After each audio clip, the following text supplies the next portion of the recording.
Hello, everyone, and welcome to the Big Brother 21 Roundtable podcast. This is the podcast where we break down everything from the feeds. I'm your host, Taran Armstrong, and with me today is Melissa. How you doing, Melissa? I'm doing great. This has been a very interesting week. Well, I guess it's been pretty even keel, but it has been interesting nonetheless. You get in these weeks where you think something's going to happen, and then usually it falls through or something happens, and it does appear that we're gonna get some fun stuff this week. So I'm excited. Melissa, how could you say it's even keel? I thought you were my friend. Oh no, more tears. Also with me tonight is Brent. How you doing, Brent? I don't know how I feel about you, Taran, because I really feel like that you're kind of playing the middle here. You don't really have any loyalty to me or Melissa, so yeah, I'm not feeling. I mean, I love you as a person, but I don't respect you the way you're playing this game. I'm just saying. I mean, I don't know what you want me to do. I made a deal, but I've always been loyal to you, Brent. I've always been effing loyal to you this whole entire time during the podcast, and I just don't know why you're questioning me. It's really making me sad, Brent. I know. Okay. And scene. It's a lot of tears going around in the house here. We are live on YouTube. You can come join us in the chat if you want to hang out with us. And we're going to be going through the week on the feeds of Big Brother 21, as well as the state of the house, which should be very interesting. And then we'll go into the stock watch, give these players some ratings, and all of that good stuff. So let's talk about the week. The last time we spoke, Kat was still in the house, and Jess was still friends with Nicole. It feels like forever ago. It Yeah. really does. I feel like every time we have the roundtable, it's like it doesn't feel that long ago when I last talked to you guys, but then like when we talk about what has happened since we last spoke, it's wild. I always get surprised. I think it has to do with how the season has progressed ever since day 44, because day 44, the turning point. Truly, because the game is so fast paced now that it does seem like forever ago that we last spoke. But in previous seasons, it's like, so the last time we spoke, these two people were on the block. This one went home, and then we got to this week, and this person won HOH, and then like it's a lot simpler. But the last time we spoke, the entire concept of the house, the state of the house, was entirely different. There was a group of Cliff, Nicole, Nick, Christy, Sis, and Tommy that was coming together, and they were making a deal, but Tommy ended up backing out of that deal a bit, saying, it's like a 1 week kind of thing. I don't want to commit to this group fully. I am afraid of burning my jury votes with Jackson and Holly, and so he kept his hands out of it, which did actually benefit him in the short term at the very least. When he thought it was for a long term benefit, but it was also a short term benefit because of what happened with the HOH.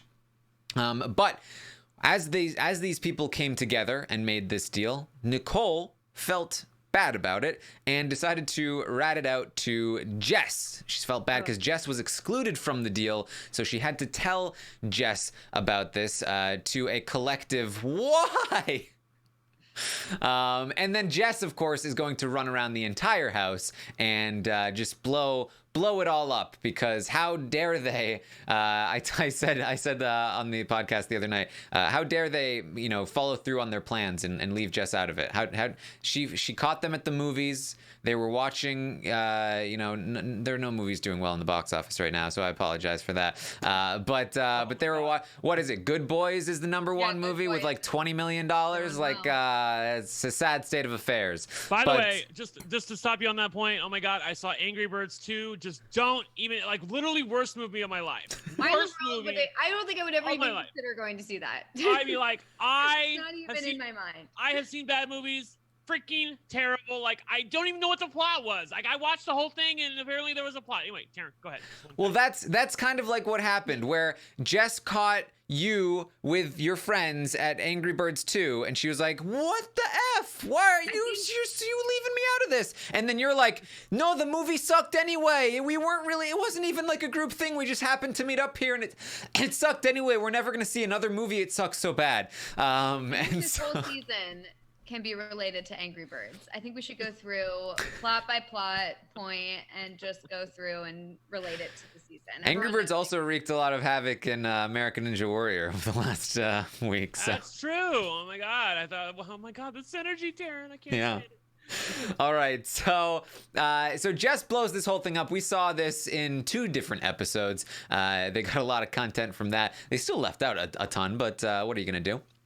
So we also saw that over the last week, Christy was encouraged a lot by Tommy to just go to Jackson and Holly. Just go to them, please. Just talk to them. Make some kind of peace, please. But she did not want to. She refused. She said, nah, especially now that I've got this deal with Cliff and Nicole, I don't need to. They're the targets. They're going home. Nick, on the other hand, when he heard that Jackson and Holly were good with Tommy and Sis and even potentially Christy, he was like, well, that leaves me screwed. So I'm going to go and make a deal with them.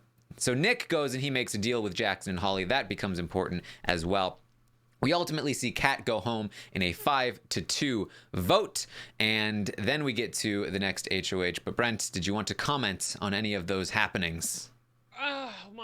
My goodness. I think it's so telling that so much of what's happening this week emanates from 2 things that happened last week.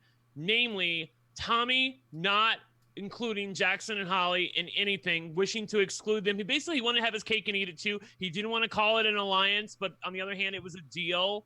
And so I felt like he was trying to be too cute by half by trying to do that, and he got caught. And the only reason he's safe this week is because he has a big fat shield in front of him who was stupider than he was in Christy in not taking Tommy's advice and going to Jackson and Holly and trying to make a deal with them, trying to spend some time with them. What did she have? But she was off the block by, technically Monday, but really Saturday. What did she do during that time? She had oodles of time to go to them and try to make some sort of peace with them and at least convince them, hey, I give you my word. I'm absolutely not putting you up. I just want you to know that. Just spend some time with them like Nick did. Shoot the shit. She just couldn't.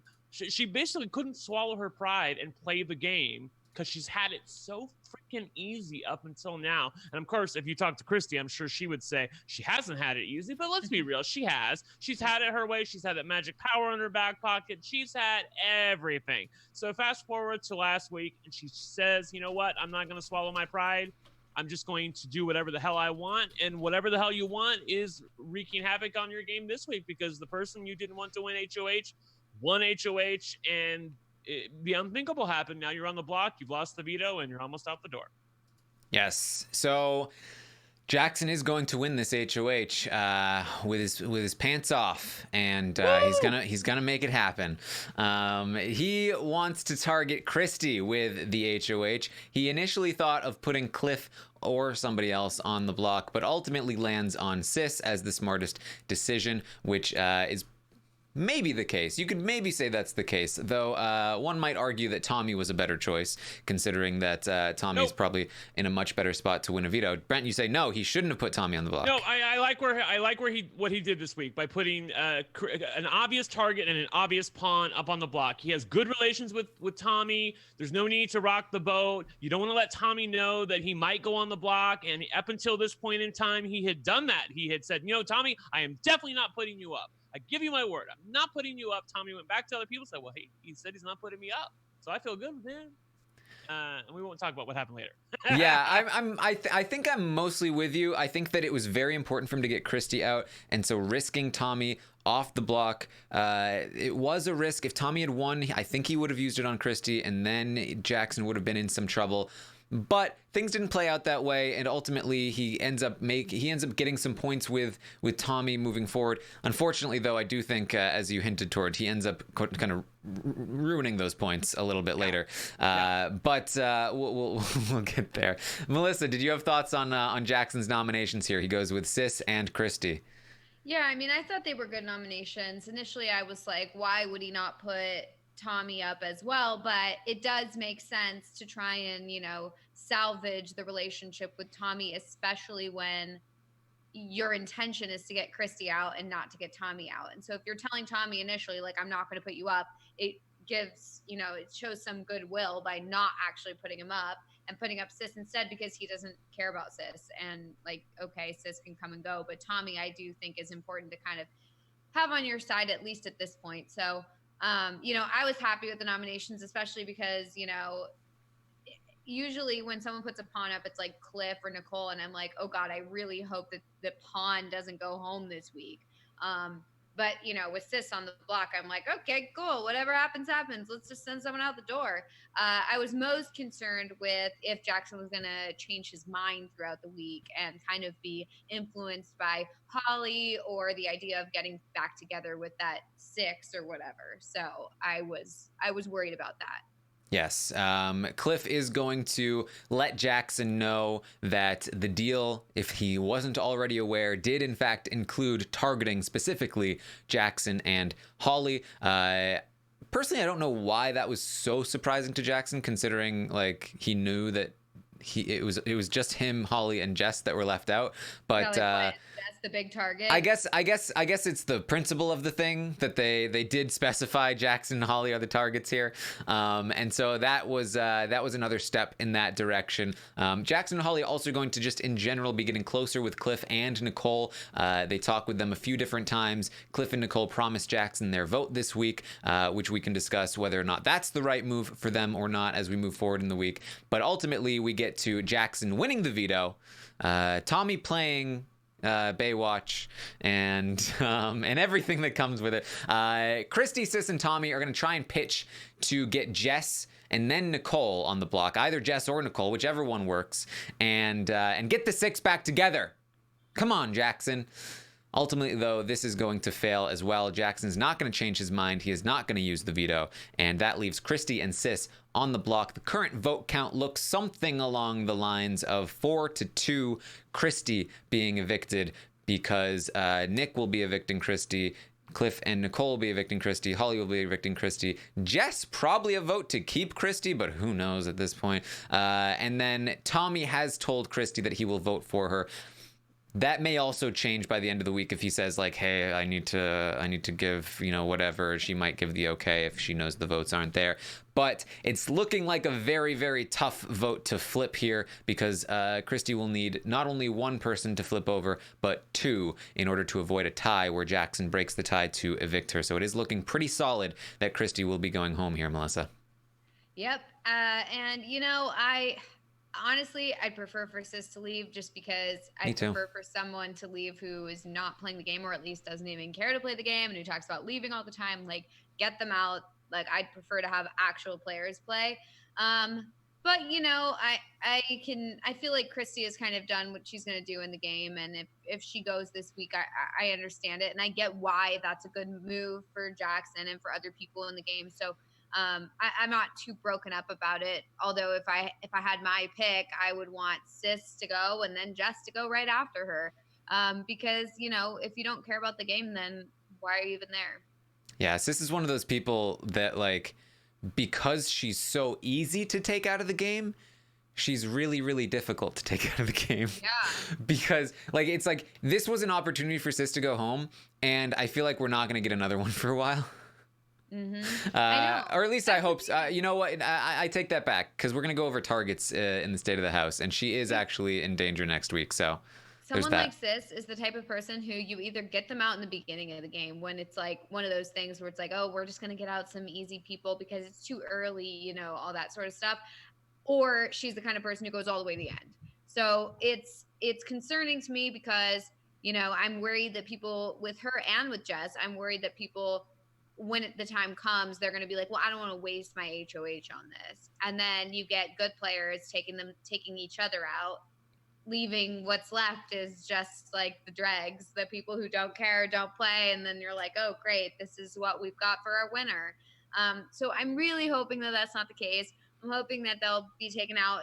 That's the perfect time for a double to come in because then they don't have to worry about, the week long, oh, this is what we're wasting our week on. It's kind of just like, all right, bam, bam, done. But, we'll see. We will see. Well, I do want to say that I do think that Christy still has a small chance to stay if she makes the right argument. And obviously, up until this point, they've been, hanging their hat on, oh, well, maybe he's going to use the veto, which obviously probably wasn't going to happen. Although, frankly, the chances of him using the veto are probably greater than her actually staying on the if she's on the block against Sis on Thursday night, which she's going to be. So I think that she has a play. The problem is that the way the numbers work out this week, she is going to have to depend on Jess, and it's just not feasible to depend on Jess. You never know what Jess is going to do. Obviously, with 9 people in the house, 6 people are voting, and Jackson and Holly are probably not going to be with you. So you're really going to need 4 votes this week. You know that Nick's not going to vote to keep you because he wants to keep Sis in the house, although after the events of today, I don't know. But then again, Christy went after him too, so who knows? I think that you could get Cliff and Nicole. You maybe even could get, obviously Tommy, but that's 3. You need another person. You need Jess, and she is becoming a piece on the game board, much like Kat before her, where, they're always in the way of what you want to have happen. So I'm fearful of that about Jess. Also, number 2, I really like your analogy earlier today on the morning update, Taran, where you talked about Jackson's tunnel vision protecting him from being tricked. For those of you who weren't out listening, we were talking about, Taran was talking about the plan that was floated to Jackson last night about, hey, the 6 of us could get back together with Nick. It'd be great. Wouldn't that be great? We could put Jess up on the block. And Jackson was angry with Jess for a time. In fact, at one point he even said, she's asking to be put on the block.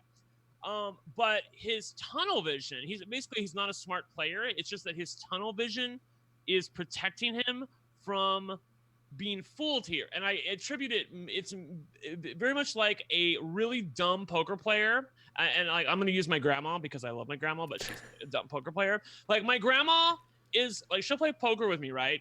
And she knows what Texas Hold'em is. But she doesn't know enough to know when she should fold or when she should do anything. So when you make what you perceive to be a great play against her and she should fold, like there's no way she should hold on in this spot, she'll hold on because she has tunnel vision. She doesn't know anything. She's like, I got an ace in my hand and I'm going to stick around. I don't care if there's not an ace on the board. I got an ace, so I'm going to stick around. I feel like that's exactly what's happening with Jackson here, where he's like, you know what? I don't care. I don't care if I go out next week. I don't care. I'm fine losing to Cliff. I don't care if this is the right move. I just want Christy out of the game. And so it's protecting him from being tricked by these people, which is working to our great benefit. Although, on the other hand, if you're someone like me who really wants to get rid of Sis or Jess, I was kind of in the back of my mind, I was kind of like, if this works, it's not all bad, because then Jess probably goes home, and then I still feel like Cliff and Nicole are sitting in a good spot. So, I don't know. We'll see. Yeah, no, I mean, I totally agree. I was thinking the same thing. I was thinking about how, it was very weird that I was supporting Jackson being so zeroed in on Christy and being like, no, I'm not going to take any deals. I'm not going to listen to anything else. This is what I'm doing. I started the week like this and I'm going to finish it out. I was like, yeah, okay, nice, Jackson. Stand true, to your convictions or whatever. And yeah, I'm proud. This is it. I'm glad he's not, caving. But in any other season, in any other circumstance, I feel like I would be saying, what are you doing? This is Big Brother. You have to listen. Keep your mind open to the various options. Right. You need to be trying to figure out a better position for yourself. Next week, who knows what's going to happen, because you were the target going into this week. Maybe if you can make some deals for yourself, you can get this thing to work. But this is a different circumstance. I mean, I just feel like he's got to get her out. I don't think it's a situation of I want Christy out, so I have tunnel vision, because I don't want Christy out, if I'm being honest. I want Sis out. So if he were to take this deal, like you said, Brent, it's not all bad. So, well, for us as a viewer, right. So, this is one of those weird circumstances where I am not playing my usual way, where I'm thinking, keep yourself open. Right. I feel like you bring up a great point that in other seasons we'd probably be like, listen to this, keep your options open. I will say this, that if Dan's funeral had happened with Jackson as the HOH, we wouldn't even be talking about it because Jackson would be like, I don't care. I want him out. I don't care. You know what? That's what Frank seemed like for weeks and weeks. So who knows? But okay, that's fair. yeah. I don't want to take it. No, but there are so many seasons where it's like, I mean, think about Big Brother 19 where you know, they were like, oh, we're going to do whatever Paul says. We're going to keep Paul. And if anybody brought up an alternative plan, we were like, come on, yeah, listen to it. And they'd be like, no, I'm sticking with Paul. I know what I'm doing, blah, blah, blah. And we were like, you're an idiot. But now it's like the opposite where we're like, you know, don't listen to anyone. Just keep doing what you're doing. I would like to talk about the universe where Jackson does go along with this plan and does and does put Jess up on the block. Is he in a better position than what he is going into this week? I think there's an argument to be made that he should have made the play. Well, I think there's an argument to be made, but I also think that I would not trust those guys to keep their to uphold their end of the deal at all. I just think that no matter what, Jackson's going to be the next one to go. I mean, we saw that, like, you know, they made this like alliance or deal or whatever with Cliff and Nicole, and then the very next week, they're just like, oh, that wasn't an alliance. That wasn't really anything. We were kind of just talking. Well, it wasn't, like, to be fair. Yeah, it wasn't an alliance, Melissa. Oh my God. It wasn't an alliance. Just because you don't say it's an alliance doesn't mean that it's not an alliance. We only talked about names. We never actually said any. No, Taran. No. I mean, yeah, we said one, okay, but we didn't agree on it. You can't. No, you know what? This whole like semantics argument is I'm not going with it. I'm not buying it. It was an alliance that they were trying to form. So, and Melissa, honestly, TV aside, our entertainment aside, for Jackson's game, do you think that he should have used the veto and taken, you know, Christy down and put Jess up? Do you think he should have? No, I think he should have kept nominations the same. I think Christy was after him anyway. And I especially think that after he puts her on the block, I think that she's like, as much as she wants to say like, oh, let's let bygones be bygones or whatever, like she would come after him. She would be like, yeah, well, he put me on the block, so I'm going to come after Jackson. I don't see a situation where it ends well and then everyone is like hunky-dory and Christy and him work together like a happy family. Like, I really don't think that is the case. And I think that once you put her on the block, you have to follow through. And once you make clear that she's your target, I think in the beginning of the week, maybe if they had approached him with a deal and maybe if he had been like, okay, look, let's get back together. We'll take out these side people and then we'll move forward as a unit. I could see that possibly being something, but once you put them on the block, I feel like, you know, the die has been cast. You've already made the move, and you got to just follow through. Yeah, I will say that I think it's close, and I think that people are sort of missing the plot if they don't realize that it was actually pretty close. I think that, you know, as things stand, Jackson's in a pretty good position. There are a couple people that might target him, and there's not a lot of conviction behind those people, so I think he might be pretty safe going into next week and beyond, but it looks interesting. You know, if he had made this deal, obviously he would have been turning his back on Cliff and Nicole, although he maybe could have salvaged something with them, got Jess out of the house. Nobody really likes Jess. And then, you know, I do feel like that Tommy and Christy would have given him a week or two of safety. But on the other hand, his end game looks so much more drastically bad in that scenario that I do feel like that he made the correct decision to leave nominations the same, but I think it was close. Yeah, it is. I think it was a lot closer than people might give it credit for, because it is something that benefits him in the short term. I do think that's true because of, and again, it's the fascinating way that the house is set up right now. There are basically still three sides. There's, you know, and we'll talk about them in the State of the House. It's Team Manifest, Cliff's Angels, and They Know Each Other. Those were the three sides. And Cliff's Angels got decimated. Kat left, and Jess bounced. So Jess is no longer a part of any sides. And so the way to get by in a house of three sides is to not be the last person to have taken a shot, because you don't want to have pissed anybody off. And so that's what Tommy tried to do. He tried to take somebody out that was in the middle, that he wouldn't piss off any particular side too much that they'd come after him. He got away with it. And so now the trick for Jackson is to do the same, because otherwise he's going to be a main target heading into next week.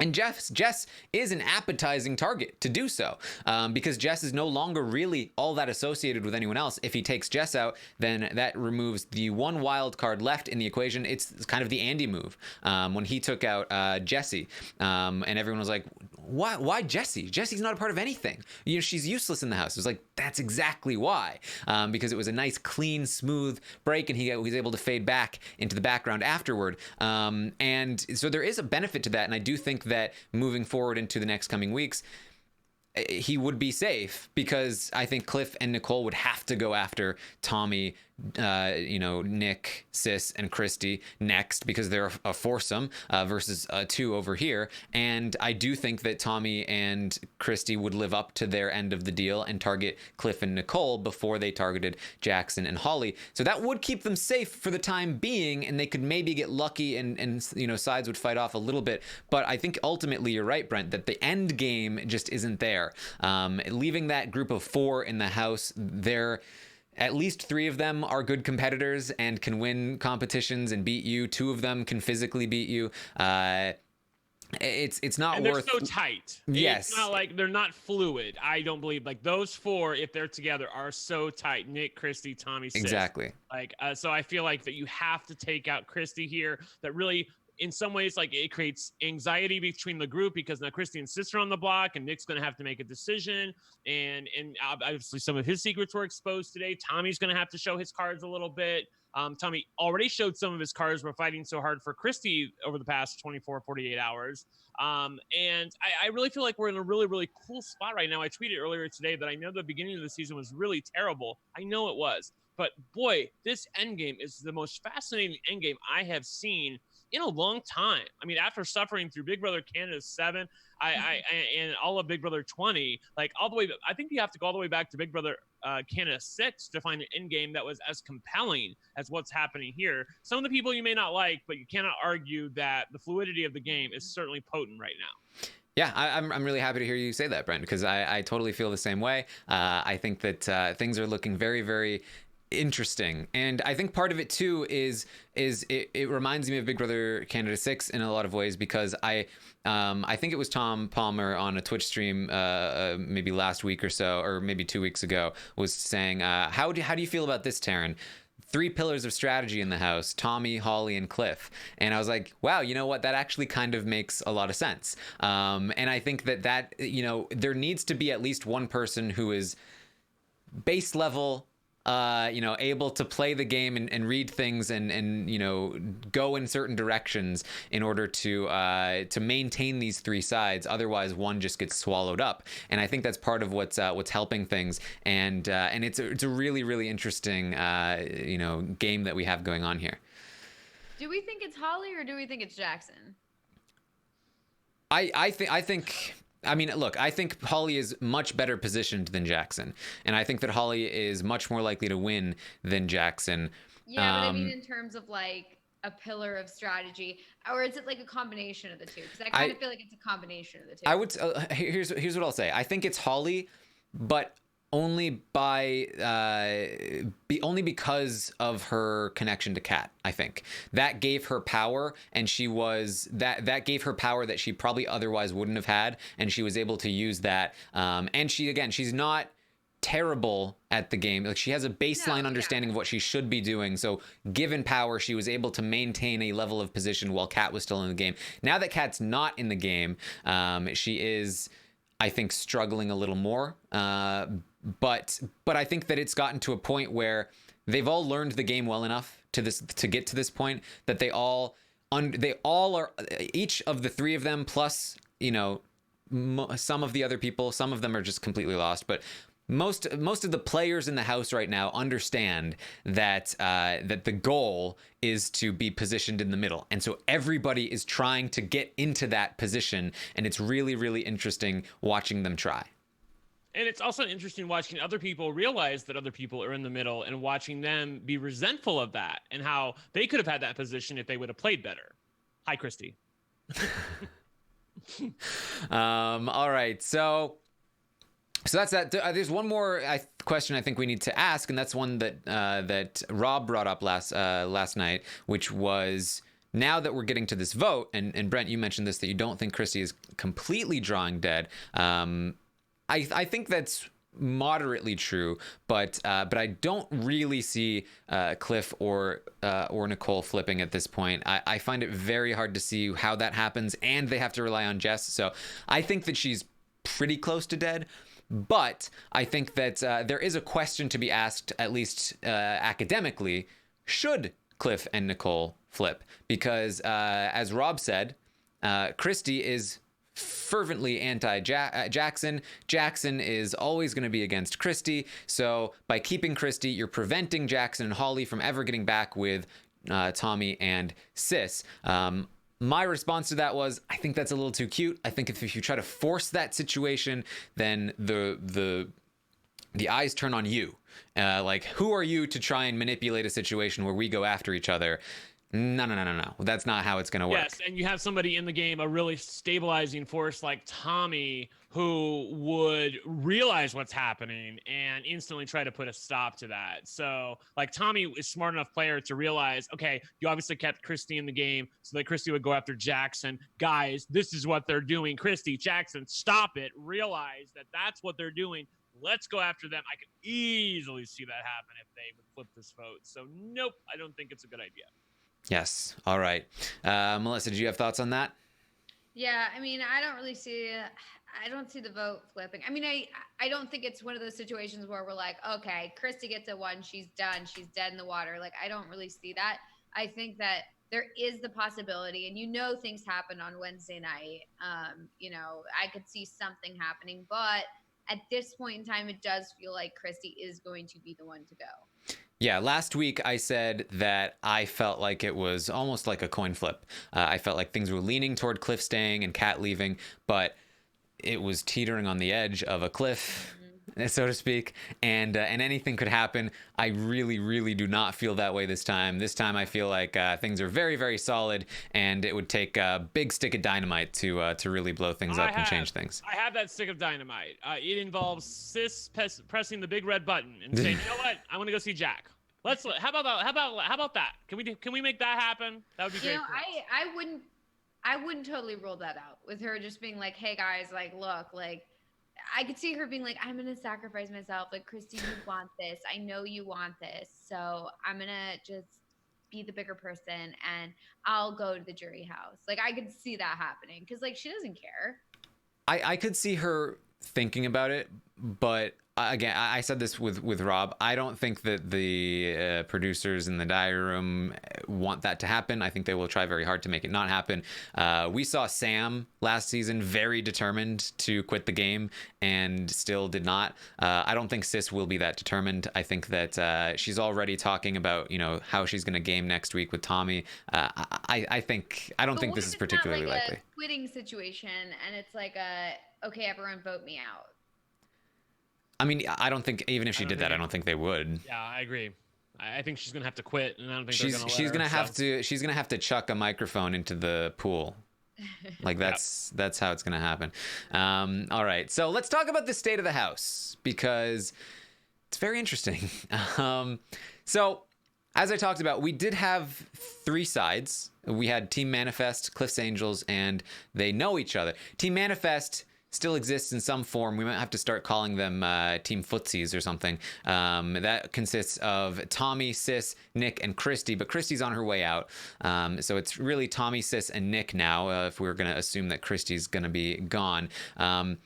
Tommy has been a little bit back and forth on Nick. So yesterday morning, Nick basically led on to the fact that it would be a tough call between Tommy and Sis. And I think Tommy has recognized and still recognizes that prior to that moment, or prior to his recent understanding, he, I think, thought that Nick would take him to the final 2.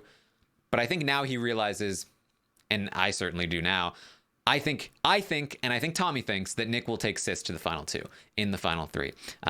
Nick thinks he can beat Sis. He thinks that's a worthy win, and it helps protect Sis, all of the things that Nick wants to be doing in the game. And so I think Tommy realizes that, and I think that his end game scenario no longer includes a Nick and Sis final 3. I think that he would prefer that Nick went just a little bit sooner than that if possible. And I think he's starting to look at like, okay, so who is going to be in that 3rd spot? And I'm wondering if this has something to do with how he's talking about Cliff now, thinking about making a deal with Cliff. He's talking about other options. He's talking about potentially targeting Jackson and Holly. Tommy is starting to rethink a lot of things, it looks like. And we'll talk about that. So that's Team Manifest. Then you have Cliff's Angels, which, as I said, was basically decimated. It's, Kat left and Jess, she's out. She's no longer with them. She lost Nicole's number. She's like, what? No, sorry, this is a new phone. Who is this calling? Is this the terrible person that told me about a deal that is left me out, and I'd blame for that? So it's basically just Cliff and Nicole. So you got Team Footsies, you got Cliff and Nicole. Well, you can just call them Cliff's Angels still. And then you got Jolly, that's Jackson and Holly. They no longer have Kat, so we might as well just go with their showman's name there. Those are the 3 sides, and Jess is basically just floating in space. Just floating. Yeah. Oh God, I was gonna make a really bad joke, and I caught myself. Oh my God, thank God, Brent. Oh, congrats. And so Nick is also, trying to play so. Nick is kind of in the middle in the sense that he is loyal to Tommy and Sis the most, but he's also somewhat loyal to Nicole and is somewhat working with Cliff and Nicole, and not loyal at all to Jackson and Holly, but still trying to work with them and make deals with them. So Nick is trying to actively play all sides of the house, whereas Jess is just kind of just hanging out and not doing anything except for talking to Christy, who's going to go home this week. So that's how the house stands. And that's why, if you're Jackson, it might make sense to think about like sniping, Jess out of the game so as not to upset any of the other sides and still be good with both of them. But as we discussed, the end game just doesn't work out for him there because Team Manifest is too strong if you leave them untouched. So that's where the sides lie, and that's how people in the house see it. Tommy described the house today as it's me and you versus Jackson and Holly versus Cliff and Nicole, with Nick playing all sides and Jess just kind of hanging out. That was a pretty accurate read on where that was. I think he might have been underestimating Nick's loyalty to them in that moment. I think that very recently, as I'm reading updates, he is like, you know what? I do think Nick is loyal to us. But he's still talking about how he's at the bottom of Nick's totem pole. And Sis is like, what do you mean? I think he's going to take us to the final 3. And I think what Tommy means is, yeah, but once we get there, we get there. So then we have to look at like loyalties, and so we can go through each of the players here. Tommy has Sis and Nick loyal to him up until the final 3 at the very least. Sis has Nick and Tommy, so that trio is still the tightest trio in the game. You got Cliff and Nicole who are loyal to each other. You got Jackson and Holly who are loyal to each other, and then Nick, nobody is really loyal to him. Tommy and Sis will both take each other over Nick. And Jess, nobody's loyal to Jess either. So that's really, again, it's a very complicated web of relationships and alliances. So, Brent, did you have any thoughts so far here? Well, I also think it's interesting that Jess, in having no one who's like all that loyal to her and seemingly being, floating by herself, is also not someone who I perceive as somebody who anybody would want to take to the final 2. I think she's entirely too likable and has won a few competitions and could have the respect of the jury. So I don't think that she is in a very good position right now at all. Although, on the other hand, besides Nick, I don't know who would exactly really want to target her. I feel like you want to target her, but there are other bigger fish to fry right now. I'm not exactly sure what some people would do, and I am completely sure of what other people would do. So really, really interesting point in time in the house. As I said on Twitter, I feel like anybody could go home. I think the toughest person to get out of the house next Thursday would be somebody like Tommy, because I have trouble finding 3 votes against him. I can find 2, but finding 3 is tough, and it would take 3 to get him out. But I can find them if I squint my eyes. So I feel like anybody could go home, and it's a really, really intriguing time in the Big Brother house. Yeah, and I think that we're not even like, we can try to project who people's targets are right now, but I don't think those are set in stone by any means. I think that by the end of the week, we could be looking at an entirely different, maybe not set of relationships and alliances, but we're going to go over targets. And I think that we could be looking at an entirely different set of targets. So I want to go through each player and discuss who they are targeting as of right now, who we think they're likely to target as of the end of the week, and who they should be targeting. So we'll start with Tommy, because Tommy's target here is a bit of a revelation from today. Now, yesterday I had talked about how I felt like he was upset that Nick wasn't targeting Jackson, and that, you know, that kind of surprised me. And he was talking about how Jackson and Holly can't be in the game together; he can only work with one of them. And it felt to me like he was trying to get Nick to target Jackson and Holly to some degree. And then we had a conversation today between Tommy and Sis, where he said to Sis, yeah, if I win, Jackson and Holly are going up on the block. Sis said, I feel the same way. Sis very recently, as I'm looking at updates, told Tommy again she can't wait to blindside Mickey just like he did to her. Tommy did not say, no, don't do that. We need to get them back together with us. It seems as though Tommy actually does want Jackson and Holly targeted next week. Now, the obvious, thing here to say is that I very much doubt that Tommy wants to be the one to do it if he can help it. I think Tommy is very, very willing to be like, yes, we should target them. And then be like, oh no, I lost the competition to you, Sis or Nick. Oh boy, now you're gonna target them. Here we go. If Tommy did somehow win, and I don't think he's necessarily gonna throw it under all circumstances, because I think he's a little too worried, and I think he should be a little too worried. If he does win it, I'm not sure if he would follow through, but I think he kind of has to. So I think he might actually do it. But that's something that is certainly up in the air at this point. So Tommy has discussed that he wants to talk with Cliff. And he talked to Christy about this. He said to Christy, I want to make a deal with Cliff. I'm worried about Nick. And he's now targeting Jackson. I think he's a little bit less worried about Nick than he was before, but he still is a little bit. And so he's talking about potentially working with Cliff moving forward. He had a brief talk with Cliff earlier today where he said, hey, I want to get together and talk at some point in the week. Cliff said, absolutely, because as we'll get to when we talk about Cliff also had this exact same idea, which was, I think Tommy is targeting me. Maybe I should make some kind of deal with him, but I'm scared to.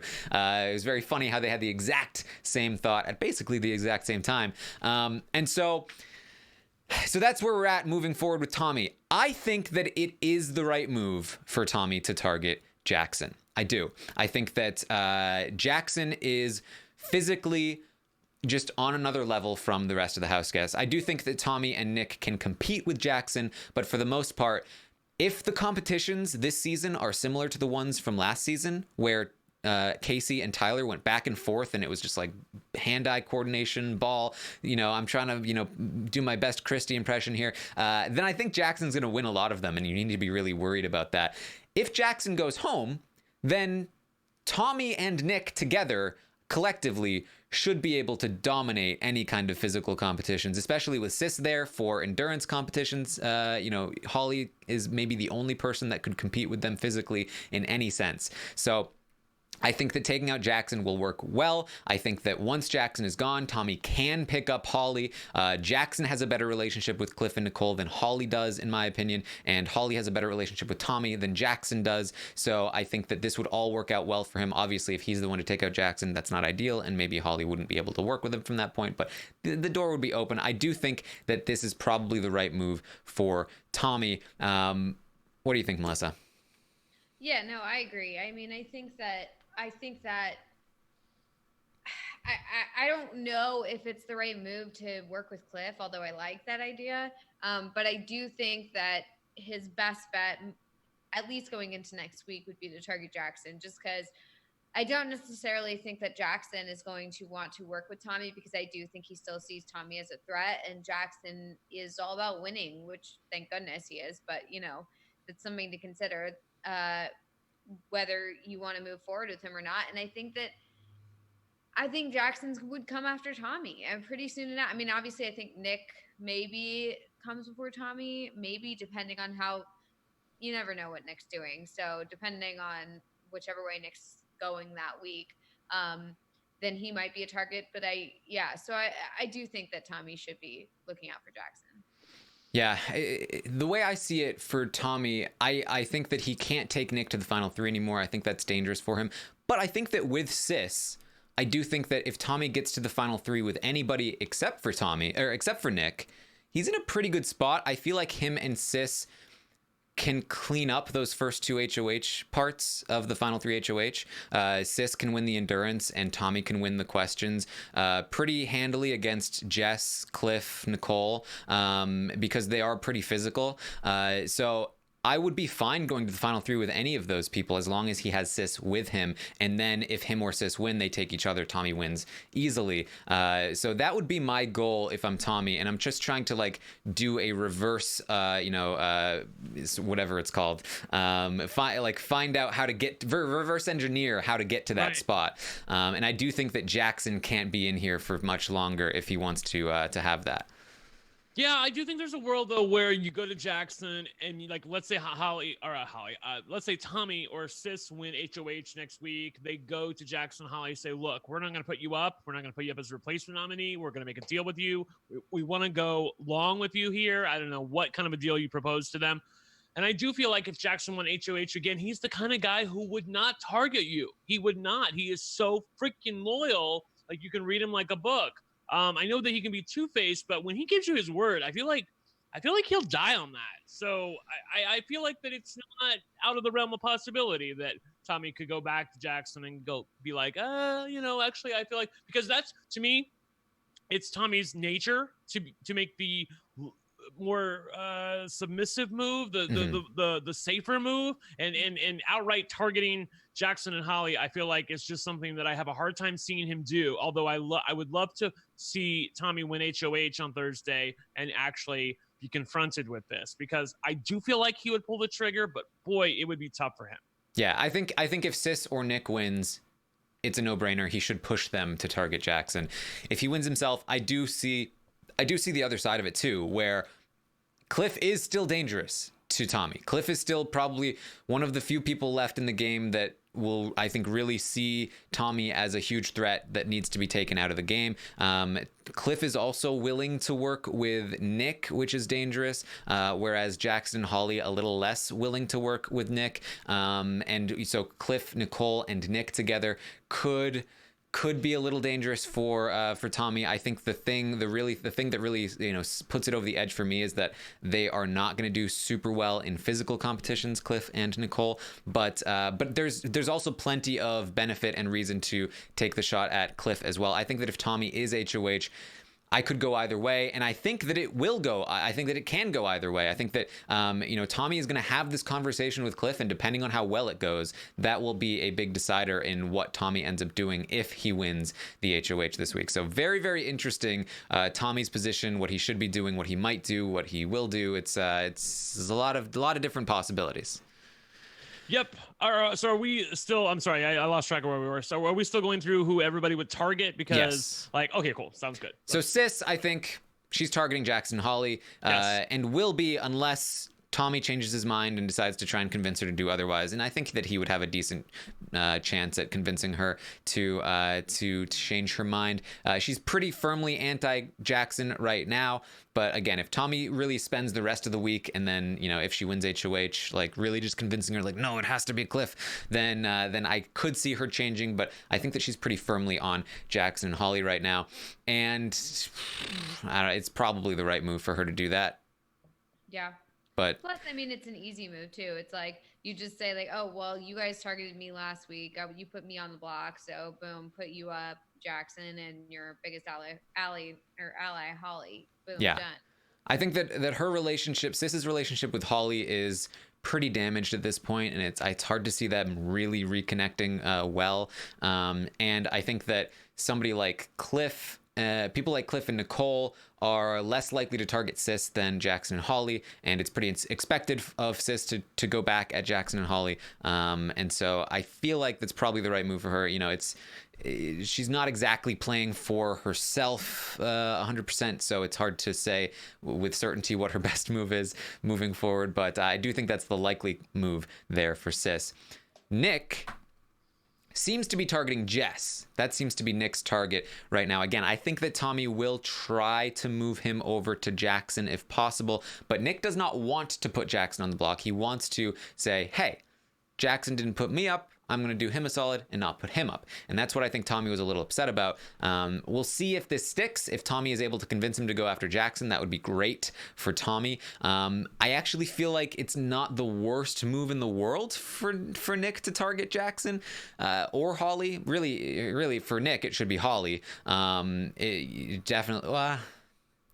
I could see Nick needs to get rid of all of these people. Yeah. Nick can basically do whatever he wants because everybody hates him anyway, and most people are coming after him anyway. Jess is coming after him. I think Holly's coming after him. With Holly, I think Jackson will be coming after him at some point. So Nick can put up anyone as long as he retains his spot with Tommy. As long as he keeps Tommy and Sis happy, if he's able to keep Cliff and Nicole happy, then he gets away clean, and he can take out any one of those three as far as I'm concerned. Yeah, I feel like it honestly, surprisingly, might be his best move just to target Jess and get her out, just because he's playing all various sides. You know, he's aligned with everyone at different points in time, or at least has a working relationship with people. And so I do think that like maybe just not picking a side and not definitively saying like, okay, this is what I'm who I'm going with. I really liked him.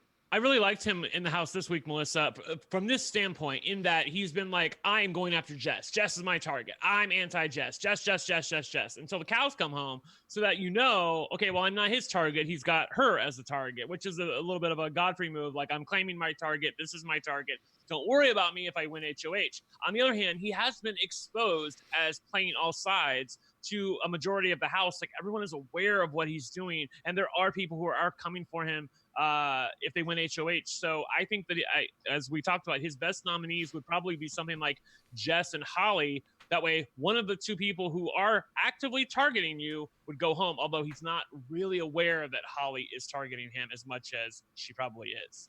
Yeah, it's an interesting pick here, because if you take out Jess, then it leaves Jackson and Holly as huge threats that need to be dealt with. But there's a reason they're huge threats. They could easily win and then target him next week. So it's a tricky call there for Nick. And maybe Holly is the right pick there to weaken Jackson, but Jackson remains a big threat. And then you do have to still be concerned about Jess at that point. But he's in kind of a tricky spot, but also an okay spot. It's funny you mentioned Godfrey. I feel like he is in a similar spot. I think Godfrey played much cleaner and much better than Nick is. He also is reminding me, and I mentioned this before, a lot of June in Big Brother 4. Really reminding me of June, where June was somebody who was running back and forth between powers. I think the difference is that June was never actually loyal to anybody in particular, whereas Nick actually is loyal to Sis and Tommy. But people were like super annoyed about June running back and forth so obviously, and they were like, she's running back and forth, but we can't spend the time to take her out. And she also, I think, would have had a really hard time winning a jury vote, just like Nick, because people are really frustrated with that kind of gameplay. And June was somebody that trash talked people a lot, and Nick is somebody that pisses people off a lot. And I think Nick will have trouble winning a jury vote. Luckily, June had Allison, who was a great person to take to the end. Nick, I think, has a little bit of a harder time. I do think that he has identified Sis as his easiest win, but even then, I don't think it's as much of a slam dunk as I think even we might hope. So that's an interesting thing to. The worst timeline. Nick, tell me about it. Final two. Like on Nick and Sis in the final two, honey. Give me Tommy any day of the week. Come on. All right, so this win. Yes. So then we have Cliff and Nicole, and we can talk about both of them at the same time. I think they're pretty lockstep at this point. They at the moment, Nicole especially, they seem to be targeting Tommy and Sis. They would put Tommy and Sis on the block. No stated target, but I think the implication there is pretty obvious. Tommy is the bigger threat. So that's where they are right now. But Cliff has to have this conversation with Tommy. And I could easily see him talking with Tommy and making some kind of deal and deciding, maybe we should go against Jackson and Holly. I do think that it is the right move for Cliff and Nicole, if they win, to target Tommy and Sis. I think that if they got Tommy out of the game, that's perfect for them, because then it's Nick and Sis as a duo. It's Jess is still out there, but I think at that point it becomes Nick and Sis versus Jackson and Holly versus Cliff and Nicole. And maybe Sis is mad enough to go after Cliff or whatever, but for the most part I feel like that's the right call to make. Yeah, I think that would be interesting, and I would love that. That would again give us three sides, but a kind of a reconfigured three sides a little bit, like where like Nick becomes alpha in the relationship. But even though Tommy is playing a more safer game, I still view him as the alpha behind the scenes, sort of puppet master, pulling the strings, edging people, nudging people to do what he wants them to do. So again, it'd be very interesting, whoever wins HOH next week, to see Tommy try to work some of his machinations to see if he can get his way, because I don't know if he's going to be able to this coming week or not. Yeah, and then it becomes like, can Nick and Sis get over their hurt feelings that, Nicole and Cliff betrayed them? Yeah. To deal with Jackson and Holly, who are clearly the bigger threats at that point. And that would be interesting to watch. But we also have to mention, again, as you mentioned, Brent, it actually might be difficult to take Tommy out. If they put Tommy and Sis on the block next to each other, they have to have Jackson and Holly vote out Tommy over Sis. And we know that they would prefer to see Sis go home. So I don't think it's impossible. I think that if Cliff wins and he says, hey, I need support, I need you to promise that you'll vote my way, there's a decent chance he could get them to promise, and there's a decent chance that they would follow through with that promise, because I don't think they are so attached to Tommy. But I don't know if Cliff wants to be that bold. I don't know if he will be that bold. I don't know if they will stick to it. I don't know if they'll agree to it. I think it might be a little difficult to actually take Tommy out of here, Melissa. Yeah, I think it'll be a little hard. At the same time, though, it's possible that, Jackson wants to win. So I could see a situation where he's like, look, like, I really like Tommy, but he is the biggest hurdle in between me and the win now that Christy's gone. So I just have to take him out. I'm sorry. I could see that happening. So there is a possibility that Tommy gets taken out. Yeah. But it's harder just because he has such good relationships with people. So, who knows what'll happen, but I think there's still a chance. Yeah, I was very intrigued when Jackson was talking about the potential deal that they proposed to him, and how the Sis was basically threatening Jackson and Holly, saying, well, I don't know what the future would look like if you go through with this. If Christy goes home, then you guys are the biggest targets, and it would be very sad if one of you or both of you went home. And basically implying that they would be the biggest target if Christy leaves, and that's why they should save her this week. And after they left the room, this happened a couple times, but one of the times that they left the room, Jackson was like, you know what, screw that. If we do that, I'm still going to be 6th place. You're still going to be 5th place. If we go ahead and take Christy out of the game, Tommy will still be a bigger target than the two of us put together, which told me that Jackson recognizes how great of a game that Tommy is playing right now. That, like, we see it on the outside and we're like, don't these people see it? Well, at least one person does, and I'm thinking both of them do. Yeah, and so that could mean that they want to take him out, or it could mean that they want to keep him in as a target. And again, if I'm Jackson and Holly and I'm looking at Sis versus Tommy, then I'm looking in a similar spot to Cliff and Nicole are right now, where I feel like Tommy might actually be with me if I keep him, and Sis might not. But I think they can probably. I think it'll be difficult, but I think they can probably get the votes if they want to go that way. And this again puts another spin on, like, is Tommy making the right move by targeting Holly and Jackson if Cliff and Nicole are coming for him? And I think this all comes down to what this conversation between Tommy and Cliff is going to be like. If Tommy can convince Cliff to not target him in the coming week, that would be huge. I think it's a tall order, though, because who else does Cliff target? And I feel like, who else does Cliff trust at this point. I feel like he trusts Jackson. I really feel like he does. Jackson has good talks with Cliff. Cliff has never trusted Tommy. For Cliff to agree to a deal with Tommy to in any way go after Jackson and Holly, I feel like I don't feel like he's going to agree to that. If anything, it's going to be a very wishy-washy deal that Cliff feels like he could probably get out of without having to give his word. On the other hand, like I'm getting a little bit ahead of myself, but I don't like the way some of the people in the house are referring to Cliff right now. Like he's our dad. He's so great. I would love to see him win. Wouldn't it be great if he wins? If, like Christy's saying, if I go out of the game, you better work with Cliff. That means everybody, Cliff, I'm talking to you. Everybody knows how good of a game you're playing socially. They would all vote for you at the end, which means, again, what I said a couple weeks ago, you need to get your hands dirty. Something needs to happen where people say, you know what? I can take Cliff to the end, and I think I have a shot to win, because right now that's not true. Right now, Cliff is drawing dead in terms of winning. Like he could win if he gets to the end, but how the hell is he going to get there? Like I don't feel like there's any way he's going to agree to this. But I think like he knows Tommy is his biggest threat, but I do feel like maybe there's a universe where he should agree to this with Tommy, and then if things go a different way, maybe Cliff wins HOH, he actually backstabs Tommy to get his hands a little dirty and be loyal to Jackson. Like, I don't feel like that's a terrible play for him at this point, because he's so pristine. If you're pristine, you have to recognize how pristine your game is and how much people love you. And that means nobody's taking you to the end, honey. You got to do something to dirty yourself up. Like, whatever. Yeah, he's built up so much credit that he actually has some to spend. Yes, and he might actually need to. So it'll be interesting for sure. I do think that Cliff's best chance is to somehow. I do think it behooves Cliff to keep Jess safe, because if he is somehow able to get to the final three with Jess and Nicole, that is a great spot for him, in my opinion. I think there's a decent chance Nicole takes him, and I think that that's the spot where he might actually be able to make it to part 3 of the final 3 HOH and take himself. So I would, if I were him, I would be trying to get there, and if I can't get there, then I need to do something to really piss people off and hope that people take me to the end because they think that I'm a goat, and then hope that I can win the jury vote. But we'll have to see.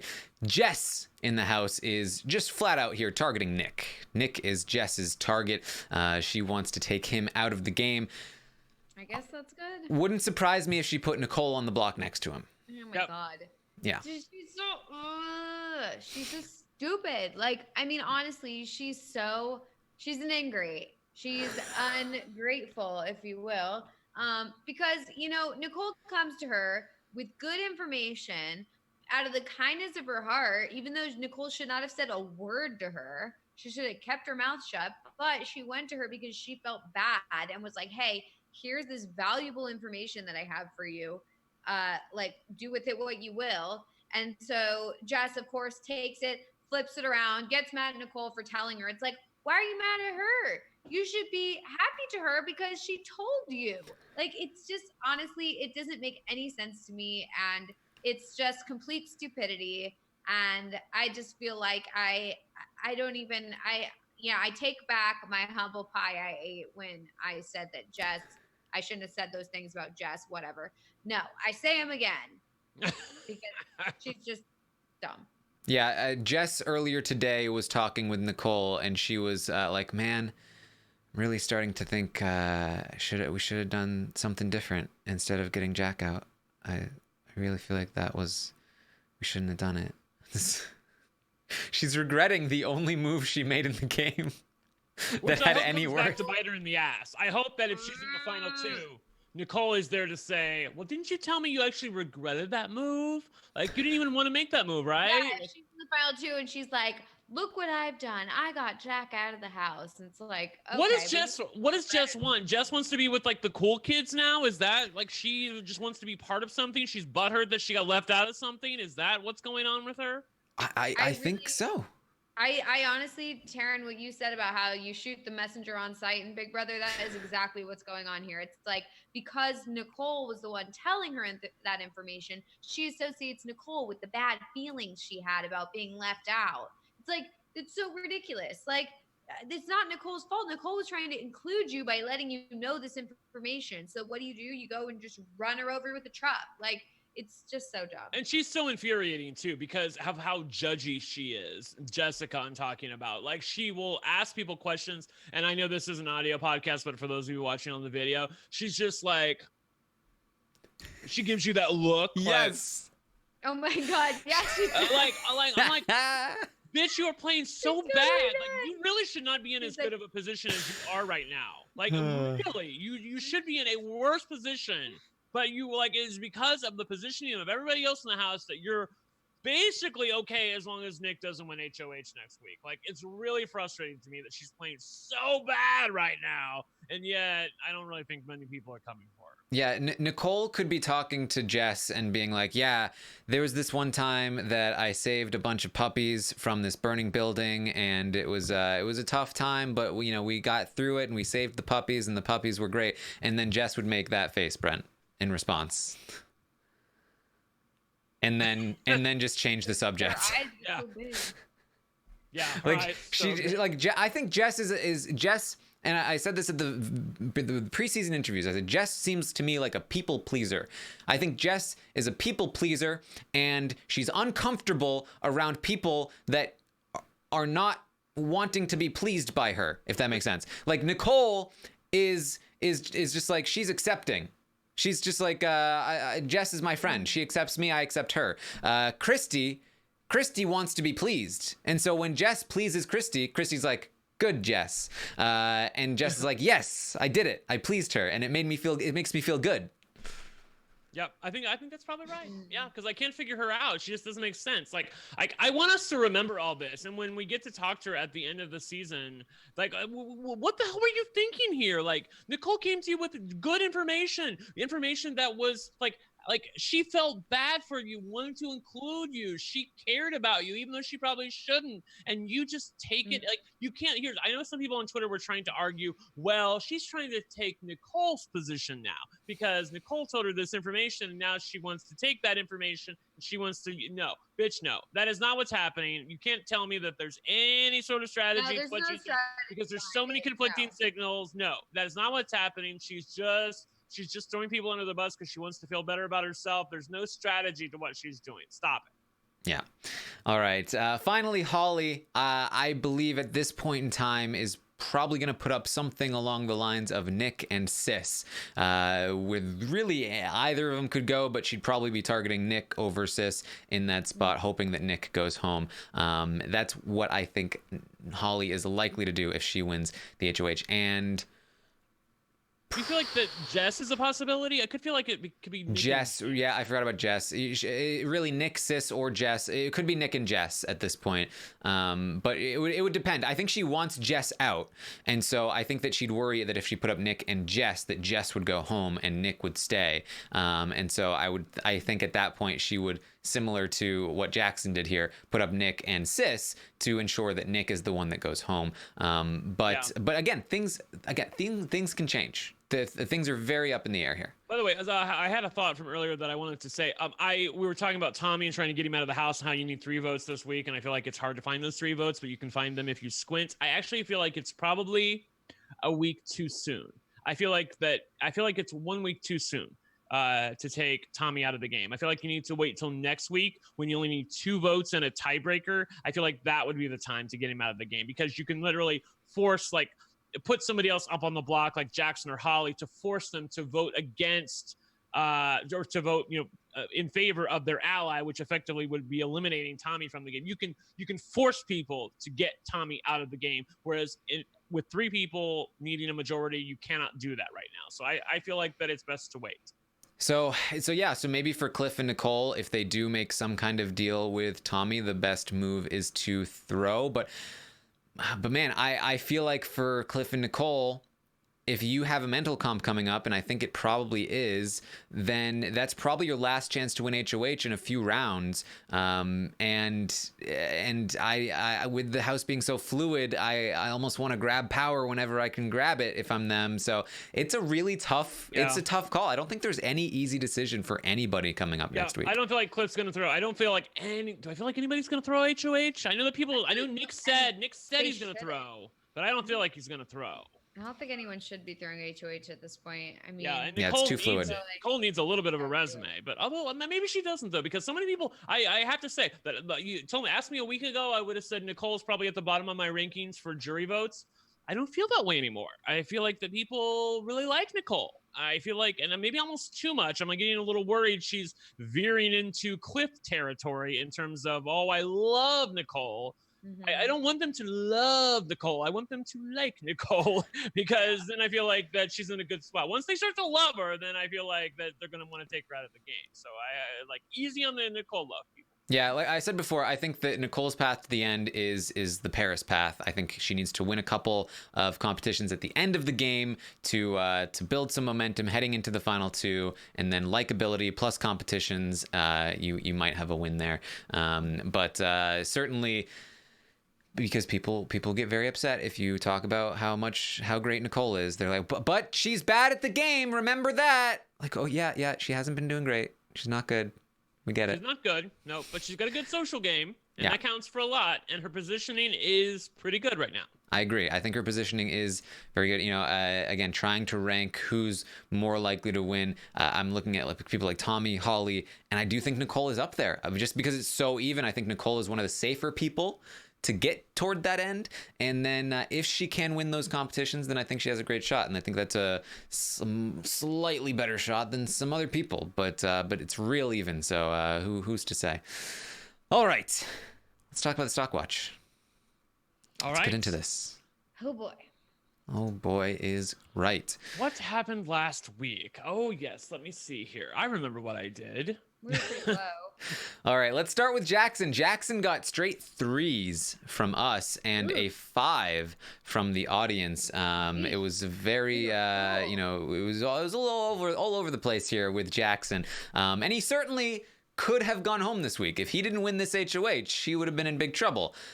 However, he did win HOH, and he's done a pretty good job of managing the HOH. Now, he did make one pretty big mistake, and that's one that we talked about a little bit earlier in the show, that he didn't put Tommy on the block, but then didn't really capitalize on that decision because he didn't tell Tommy, oh, Tommy, I love you. You're the best. I'm loyal to you. I would never put you on the block. What he told Tommy was, well, I couldn't put you on the block because you might have gone home over Christy, and I need Christy to go, so I needed to put up somebody that wouldn't go home over Christy, and that's the only reason you're not on the block. And he basically admitted that he was thinking about putting Tommy on the block if the veto was used, and so Tommy was like, so much for loyalty, so much for the 6.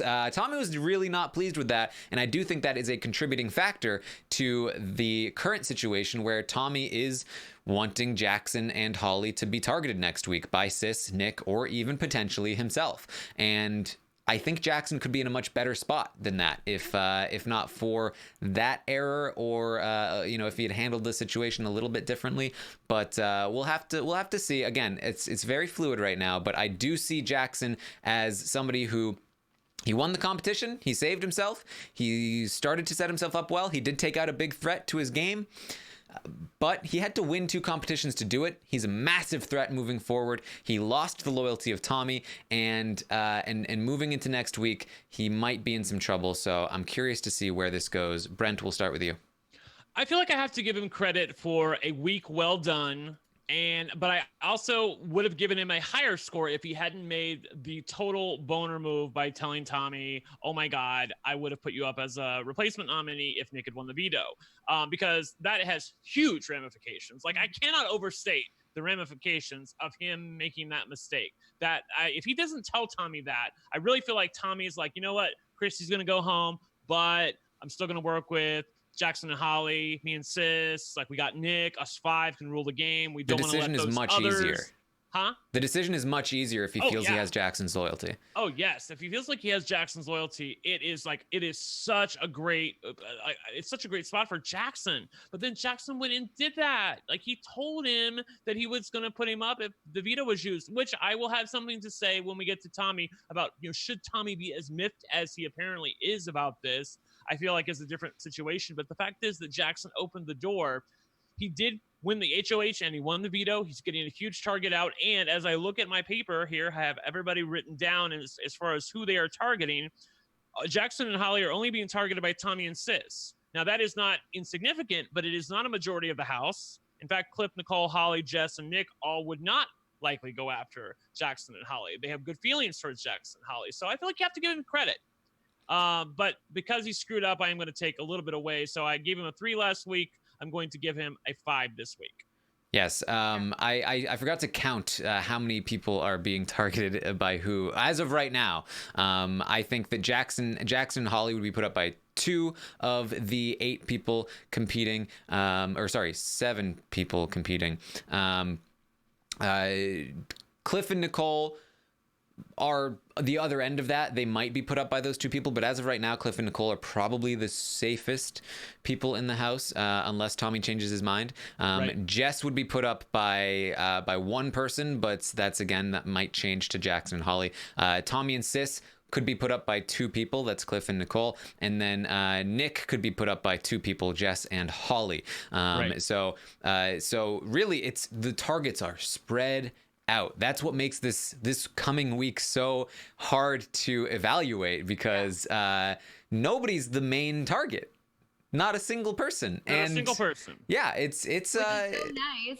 Yeah. It feels rare to not already go into the week knowing, like, okay, this is the target for the week. They'll probably be going up, like, unless they win or unless a miracle happens. It's nice to have, like, a situation where we're like, we don't know. Yeah. We don't know who's going to be on the block. We don't know who's going home next week. Last season, Big Brother 20, I was so bored. Like, I knew, like, okay, basically it's a wing and a prayer if Haley wins HOH or if Scotty wins HOH. Otherwise, we know what's going to happen. Like, at this point in time, at this point in time, technically Fessy had won HOH. So that's where we were at. Oh, boy. Banging our heads against the wall. Which, there was a point in time for, like, an hour or 2 where I thought that Jackson was going to make the same mistake. Like, I thought, he's going to put up, like, who was it? Cliff and Christy. That was his initial thought, or his second initial thought. Yeah, what Taran talked about on the update. And then all of a sudden, he, woke up and slept on it and realized that that's not the right way to go. Like, I have to think, was he in the DR at all at that time? Like, I feel like that seems a little too cute by him, like, oh, I just woke up and slept on it, and now all of a sudden this terrible plan I was going to do, I'm totally not going to do it. So I don't know. Whatever. Yeah, I've been thinking, because I was saying that this is about Jackson and his tunnel vision, and I feel like he hasn't just suddenly become a super smart player just because he's making this one move. I do think his position has improved, but him as a player hasn't changed all that much. It's not like, again, it's like the Jess situation where Jess made the move that everybody wanted her to see, and everyone was like, Jess is all of a sudden a genius, and then she wasn't HOH anymore, and it was like, Jess is all of a sudden not a genius anymore. What is happening? And the answer was that it was just circumstance. That was the thing. And so I feel like something sort of similar is happening with Jackson, where he's becoming the underdog. He's now in power. He's doing what people want, and so me now being like not quite as high on Jackson as some other people is now like, oh, Taran has hated Jackson all along. Taran is just trying to undercut Jackson's credibility because he's such a hater. Look at those ratings, please, everyone, on the screen. I have been the highest on Jackson of all 4 of us, including the audience, all season long.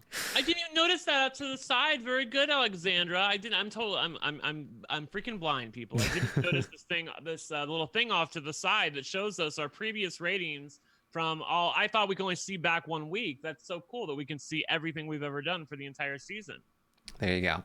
Yeah. So I think that right now we're just in a situation where I've been pretty steady on Jackson, hovering around this sort of like really at the beginning I was even higher on Jackson. I moved down to around a 5, and then position wise it changes between 5-3, 5-3, and I'm gonna go back up to a 5 right now. I don't think anything significantly has changed. I think he's the same Jackson we saw all along, and just that he won this competition, and that's good for him. And now he's in a slightly better position, but I could easily see him going home next week. And I don't think that he's suddenly like a super smart player. I think that he's just a regular old Jackson, and he could easily make some really bad mistakes in the coming weeks if he is not careful. So that's where I stand on Jackson. Melissa, where are you? Yeah, I agree with both of you guys. I'm going up from a 3 to a 5 because, I do appreciate the move he made this week. I like that he's a super strong-willed player and that he wasn't gonna be swayed. He knew what he wanted to do and he was just gonna do it, and I appreciate that. And I think he's making the right move for his game. However, the way he went about it, not so great. He could have used this opportunity to just like tell that side, look, Christy and I have this like vendetta with each other. Like I don't have any ill will against you guys. I'd like to continue working with you. Tommy, I love you, whatever. Sis, you're great. But just I have to get Christy out, and you have to just like understand that, but this is nothing against you guys. And then, that sets himself up for a good position next week, even though he gets Christy out, or at least a better position than he is going to be in. So, I see where he went wrong this week, but I still do think he made the right move. And I think that, getting Christy out was good for his game. So I got to give him a better score than they did last week.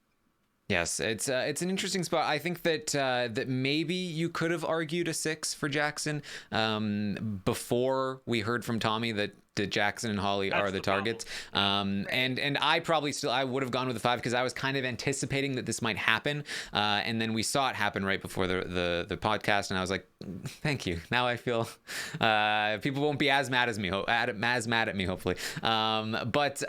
So I think that just the fact that he won these 2 competitions, he's such a massive threat. Even if he does make it through next week, I have a hard time seeing him making all the way to the end. And even if he does, it's probably going to be with Holly. And I feel like Holly still has odds to beat him in the final 2. I think he can win against Holly, but I think it's going to be a little hard for him. I think Holly has the edge there. So it's interesting. The audience did give Jackson a 5 this week. Ooh, very close to a 6, but they did go with the 5. He had made a 5 last time. This is a better 5. The previous 5 was like a 4 point something. This is like a 5.4. So it was still increased, and it has made me think about this season in comparison to previous seasons, where we've noticed a trend where when somebody's HOH, their score usually goes down. And I'm wondering if part of that is that we've been watching seasons where we're disappointed in the HOH because they're not making moves that we want to see them make. But this season, especially in the last few HOHs, we've seen the reverse, where people win HOH and their score goes up. And I'm wondering, it's a different season. People are doing things that the audience enjoys. And so I think that perhaps instead of the HOH always being, or very often being, a negative thing for your game, I think that instead we might look at it as more of like the HOH puts a magnifying glass on this player, and whether or not you agree with their decision, you are going to have a more extreme reaction to them as a player because they're in power, because they're making decisions. And that was very interesting. Yeah, that is interesting. Because, I usually, like you said, am disappointed with the HOH's move. I always think it's the wrong move for them, and it's always just like just a lame move. But this season, we've seen some really good HOHs, so it's definitely changed the stopwatch a little. Yeah.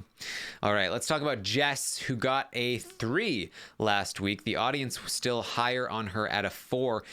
Brent and Melissa, you both gave her 3s last week. I will say I would love to give Jess. Brent's like, I don't believe it.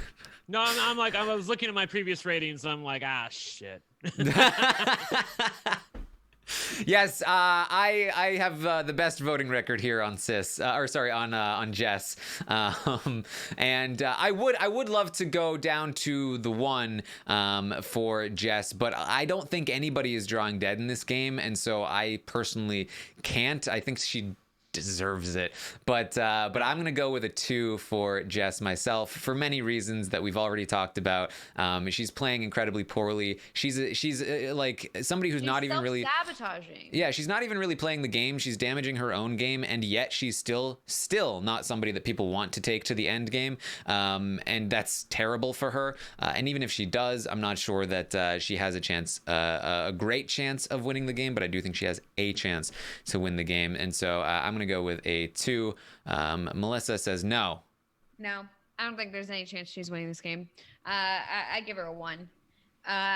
She's just she's, like I said, she's self-sabotaging. She's making moves that are totally bad for her game and damaging to personal relationships she has in the house, which I feel like was her only chance to like make it far. And the fact that she gets this information and then goes out and drags Nicole through the mud, who was like her one friend. The reason why I gave her a decent score last week is because Kat was still there, and she had Kat as part of, like, the two of them had some sort of alliance going on, and then she was also part of Cliff's Angels. Now she's a part of nothing, and that was her own doing. So, that's that, and it's unfortunate because I really did have, like, I thought that she had a great HOH week, and I really thought that things were turning around for her, and I thought that she understood it. I thought she got it, but she does not get it at all. So she gets a 1. Yeah, I know the people in the chat really want me to paddle her, meaning give her the 1, but I'm not going to do that this time. I don't feel like that she deserves a 1. Here's the thing. I look at gameplay and I look at position, okay? Mhm. Gameplay, you're absolutely right. She deserves a 1. She's been self-sabotaging. She's not putting herself in a position to improve her game. In fact, she's trying to disimprove her game, okay? That's not the way to go. On the other hand, it is telling that somebody who is playing as bad as she is only being targeted by basically one other person in the house. And even if he tries to put her up on the block, meaning Nick, I'm not even sure that she's actually going to go home. The fact that she doesn't have any allies in the house right now really lends itself to, well, why would we get rid of her then? Like, how are we threatened by Jess? I mean, yes, Nick is threatened by Jess, but how are we threatened by Jess? So I don't even know if there's a way to get her out of the house if you put her up on the block. Possibly a way if you put someone like Holly up on the block to force someone like Jackson, maybe other people, to vote against her. But then again, I think Holly would go home. So I don't even know how he was going to get Jessica out of the house if she ends up on the block. So I feel like position-wise, it's a 2 or a 3, and I feel like position, if you look at my history and evaluating players, is always king. Because people can make all sorts of mistakes, and as long as their position is sound, they're okay. And so I feel like Jessica's a 2 right now, you guys. Yes, it's just so funny to watch the chat be like, no, I know. they really wanted that cathartic release of the paddle. You've really conditioned them. Yeah. Yeah.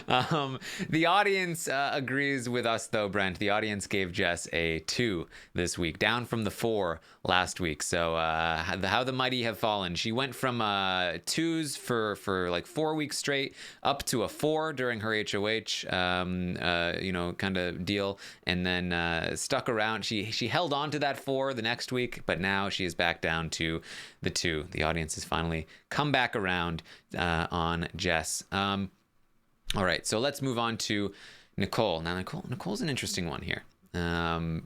She got straight 5s from you guys. I gave her a 6 last week. I came out last week and said, hey, guys, I know this sounds crazy, but I was running through the scenarios. I feel like Nicole can win this game. And then she made this really boneheaded decision to spill the beans to Jess, and then Jess blew up the whole game, and then everything came crashing around. It was like, oh my God, Nicole, what are you doing? She thought about keeping Kat, which would have been terrible for her game, and then everything kind of settled down, and now she's back into a decent spot. Not really due to anything that she's doing, but I do feel like she's still in that same spot where I'm, again, saying I feel like she can win the game. I feel like she's not going to be targeted anytime soon. And I can't stress enough that she really knows her days really well. And I think that she can win those really late game competitions. So I'm torn on this one. I don't feel as great about her as I did last week. But I feel like position-wise, she's about in the same spot. So I'm torn between a 5 and a 6. I'm not going to make my call quite yet because I want to see if you guys have any arguments that will sway me in either direction because I'm really torn. So, Melissa, what do you think? Oh, go ahead, Melissa.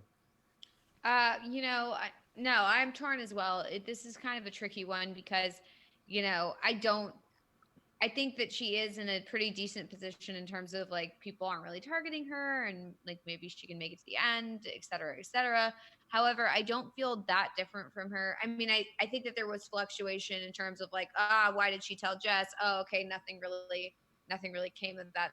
That was that detrimental to her game. So I'm kind of like, I went down, then I'm back up a little bit. So I'm just gonna stick with my 5 just because I feel like I think she's in a decent position, but I don't know if she can win this game. She needs to do something, and I haven't seen anything yet. So I'm just kind of sticking there on in the middle.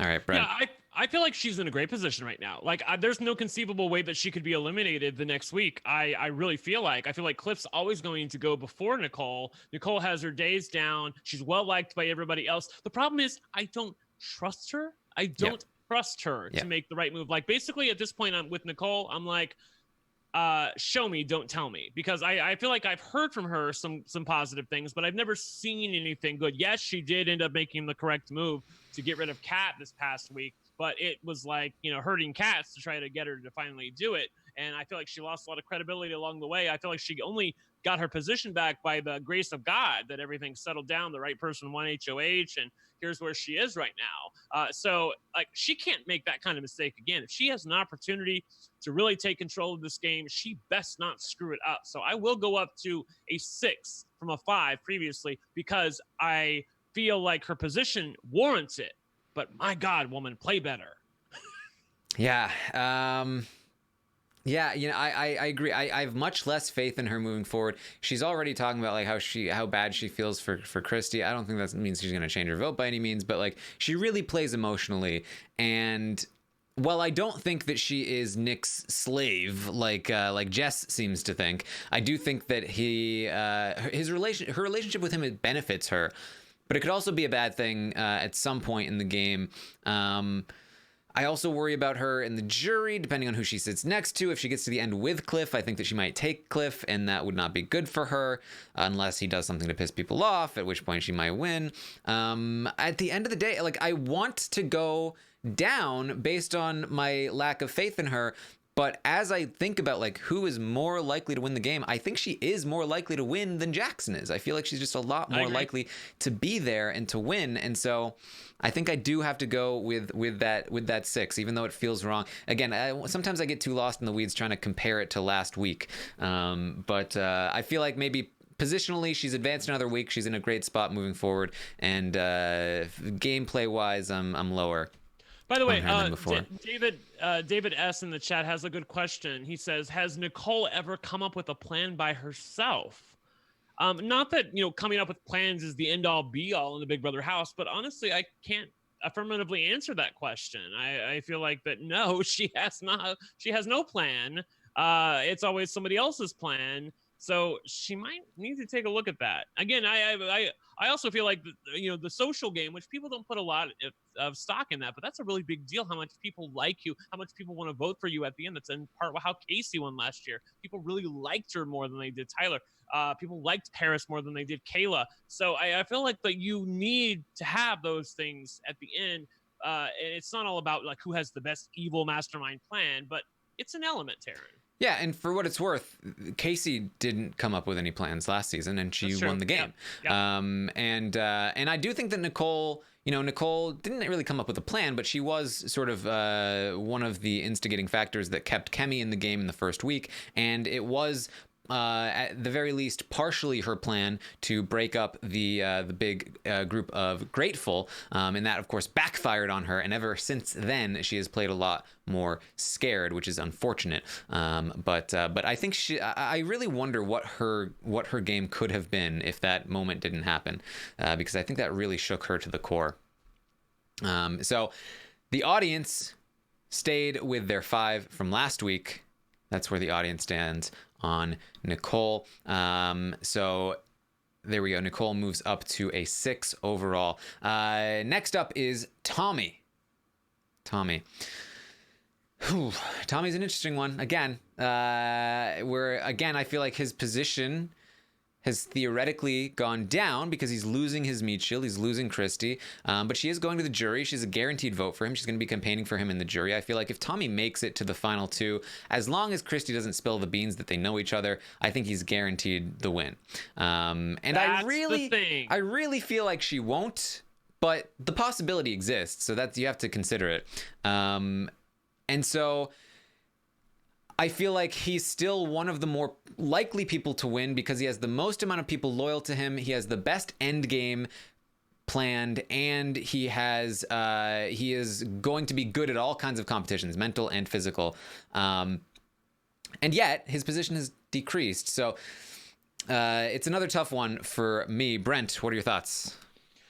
Yeah, I'm gonna have to go down on Tommy. I don't feel like in any reasonable universe you can stay the same or go up with Tommy this week. He's losing his number one ally in the game, somebody that they have been able to keep their secret, that they know each other outside of the game, childhood friends, obviously dated his aunt for whatever how many years. But he's losing her. Not only that, he's losing agency in the game by losing a shield in front of him. He could literally be targeted next week by people that are in the house, people that could win HOH. I feel like that is a detriment to his rating. On the other hand, I do feel like that in some ways I am heartened that he is adapting finally to the game that is in front of him rather than looking at the game that's behind him. I feel like in some ways he was like Doc Brown looking for a DeLorean, wanting to go back in time to the good old days, but when we were in control. And I'm glad that he is finally looking forward, like, hey, I could still win this game in the here and now based on the pieces that are in front of me. What do I need to do to get there? So I am heartened by that. But as I always say, position is the problem. And I don't love his position. Also, you cannot convince me that Christy is going to be able, once her game is over and sitting in jury for 5-6 weeks, to keep that secret. I think she's going to spill it. And when she does, if Tommy doesn't put the fear of God into her by Thursday and say, look, you cannot tell them this. If you do, my game is over. And I don't necessarily think that's true, but I think it would be a huge detriment if people learn that he had this big of a leg up on other people in the game. Then he is really looking at a tough draw at the end. So let's hope she keeps her mouth shut, because Tommy's most likely to be in the end with Sis, and I don't want that. Oh God, no. Yeah, I could absolutely see people being upset with like, oh, he lied to us. He lied to us the whole time. Like, he had this big secret. I feel like that. I was at a 7 last week, and basically I'm like, I feel like I have to do it. I'm going to give him a 5 this week. I feel not as great about his game overall, and his position is the problem. It's not the gameplay. I feel like gameplay is pretty sound, but his position is the problem, and that's breaking the tie for me between a 5 and a 6. And I'm going to need to see some improvement from where he is, because again, it's like Nicole, show me, don't tell me. I have been seeing that you have wanted to keep the 6 together, that it's the only thing you know. I need to see some quality from you, that you understand that that is not possible anymore, and that you need to actually, do some things to get Jackson and Holly out of the game if you want to win the game, to get Nick out of the game if you want to win the game. Like, do you see that, Tommy? It looks like he does, but I need to see it from him tangibly in the game. Sorry, whatever. I was thinking about Tangela. Don't get on me. So this makes me curious, because you gave Nicole a 6, you gave Tommy a 5. Do you think that Nicole is in a better spot to win the game than Tommy at this point? Yes, because I still do not trust that Christy's going to be able to keep her mouth shut. But based on what Jackson said to Holly about how Tommy will be a bigger target than us, even us combined, Tommy's still a bigger target than us, tells me that the house guests are aware of just how great of a game Tommy's playing, how everybody loves him, and that there's no possible way that they can take him to the end. That is a very tough road when you have an ally like Sis in the game. And, if Tommy's up there on the block against Sis, Nick's not voting for Tommy to stay. I feel like he's not going to send Sis to the jury house. And that, along with one other vote after this week, is all you need to get him out of the game. So it's looking dire. I do feel like Nicole is more likely to win the game than Tommy, and that is the first time I have said that. There you go. Melissa, what are your thoughts? Yeah, I agree with everything we were just saying, but I do think that, I think Tommy, I trust his game instincts. However, his position isn't so great. He has some people targeting him, and he's losing his biggest ally this week in Christy, someone who, they have a bond outside of the house. Or he's losing Sis, which is another ally of his. So either way this week, Tommy loses. And so I like Brent said, I don't feel comfortable keeping him at the same position or going higher. So I do have to bring him down. The question is, how low do I bring Tommy down? And I really think that he's still in a good position to win. I do think that there are still people that obviously want to work with him. And so I see him moving forward at least a few more weeks. So I don't know. I feel pretty good about Tommy's game, and so I'm going to give him a 6. Yes, I'm with you. I'm going to give him a 6 as well. I do want to be very clear to anybody that might be under any misconceptions. I don't think anybody on this panel, I don't think anybody in existence believes Tommy to be a mastermind. I don't think he's even close.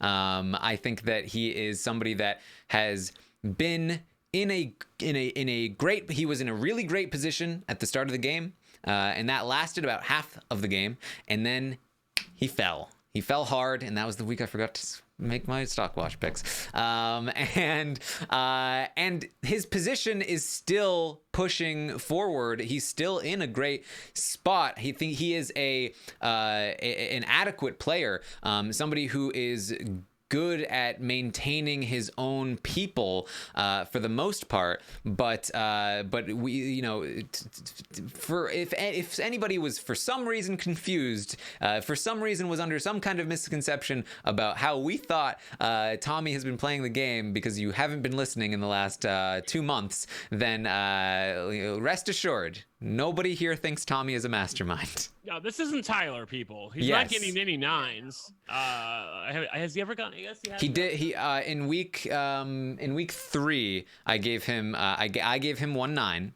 And that was the week that he had been pulling Sis away from Jack, and he was managing his Nick relationship, and it really looked like Grateful was really going to storm the season. And I felt like this guy is just in such a great position. And at that point in time, I thought, maybe he is living up to the promise. Maybe he is going to be really good at this game. But the next week I said, actually, never mind. I felt like it's not there. And at that point, I capped him out at an 8. Yeah, I will say this, that, you know, you guys may not like this, but I feel like Tommy is eminently more rootable with Christie out of the game. I mean, that's not going to change his game perception, and, you know, maybe none of you care about that. But entertainment-wise, I am psyched to see what he can do now that he doesn't have Christie in the game, that he's going to have to play with people that he didn't foresee himself playing with. I'm very psyched to see if he can get to the end. I feel like that he might have... I feel like that if he ends up winning, that we might really appreciate his play. But I'm gonna have to see it, but I haven't seen it yet. Well, I mean, plus like him having Christie in the game was always something we could hold over his head. Just like, well, yeah, but he also has a pre-existing relationship. So with her out of the game, it'll be interesting to see, you know, how he fares in just a regular old-fashioned game, you know, that everyone else has to do. But so I'm excited to see that, because then we'll be getting rid of all these pre-existing relationships. Possibly we've got Jackson and Holly, but I don't even know if that's really a pre-existing relationship. At least it's not a pre-existing relationship like the others are, so it'll be good.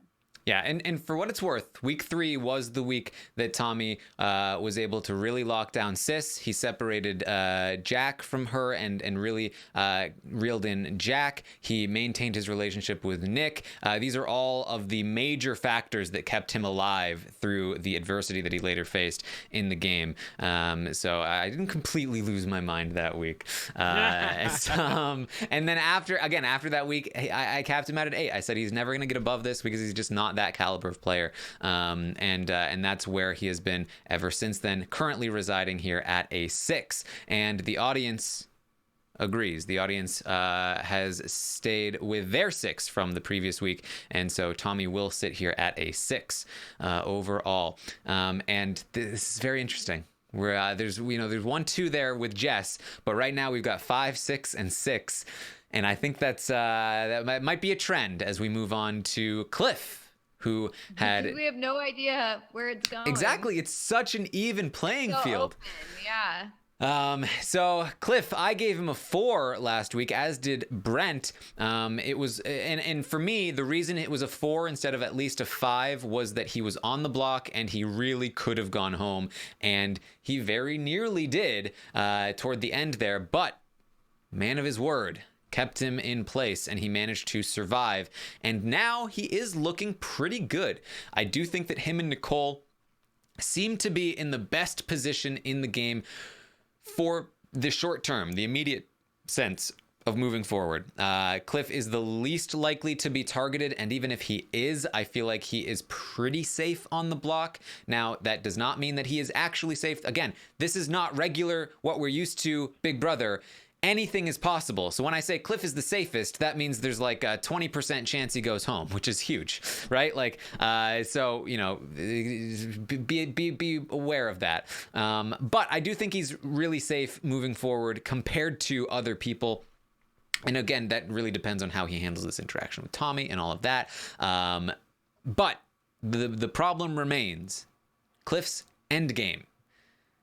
What is it? It, in my opinion, it has to be Nicole and Jess. I think that puts Cliff in a great spot to win. If it's just Nicole, I think he has a chance because obviously one of him or Nicole will make it to part 3, and then Nicole can win that day's competition because it's now not a crapshoot, it's questions, and I think Nicole can win that, and I think that she might take him at that point.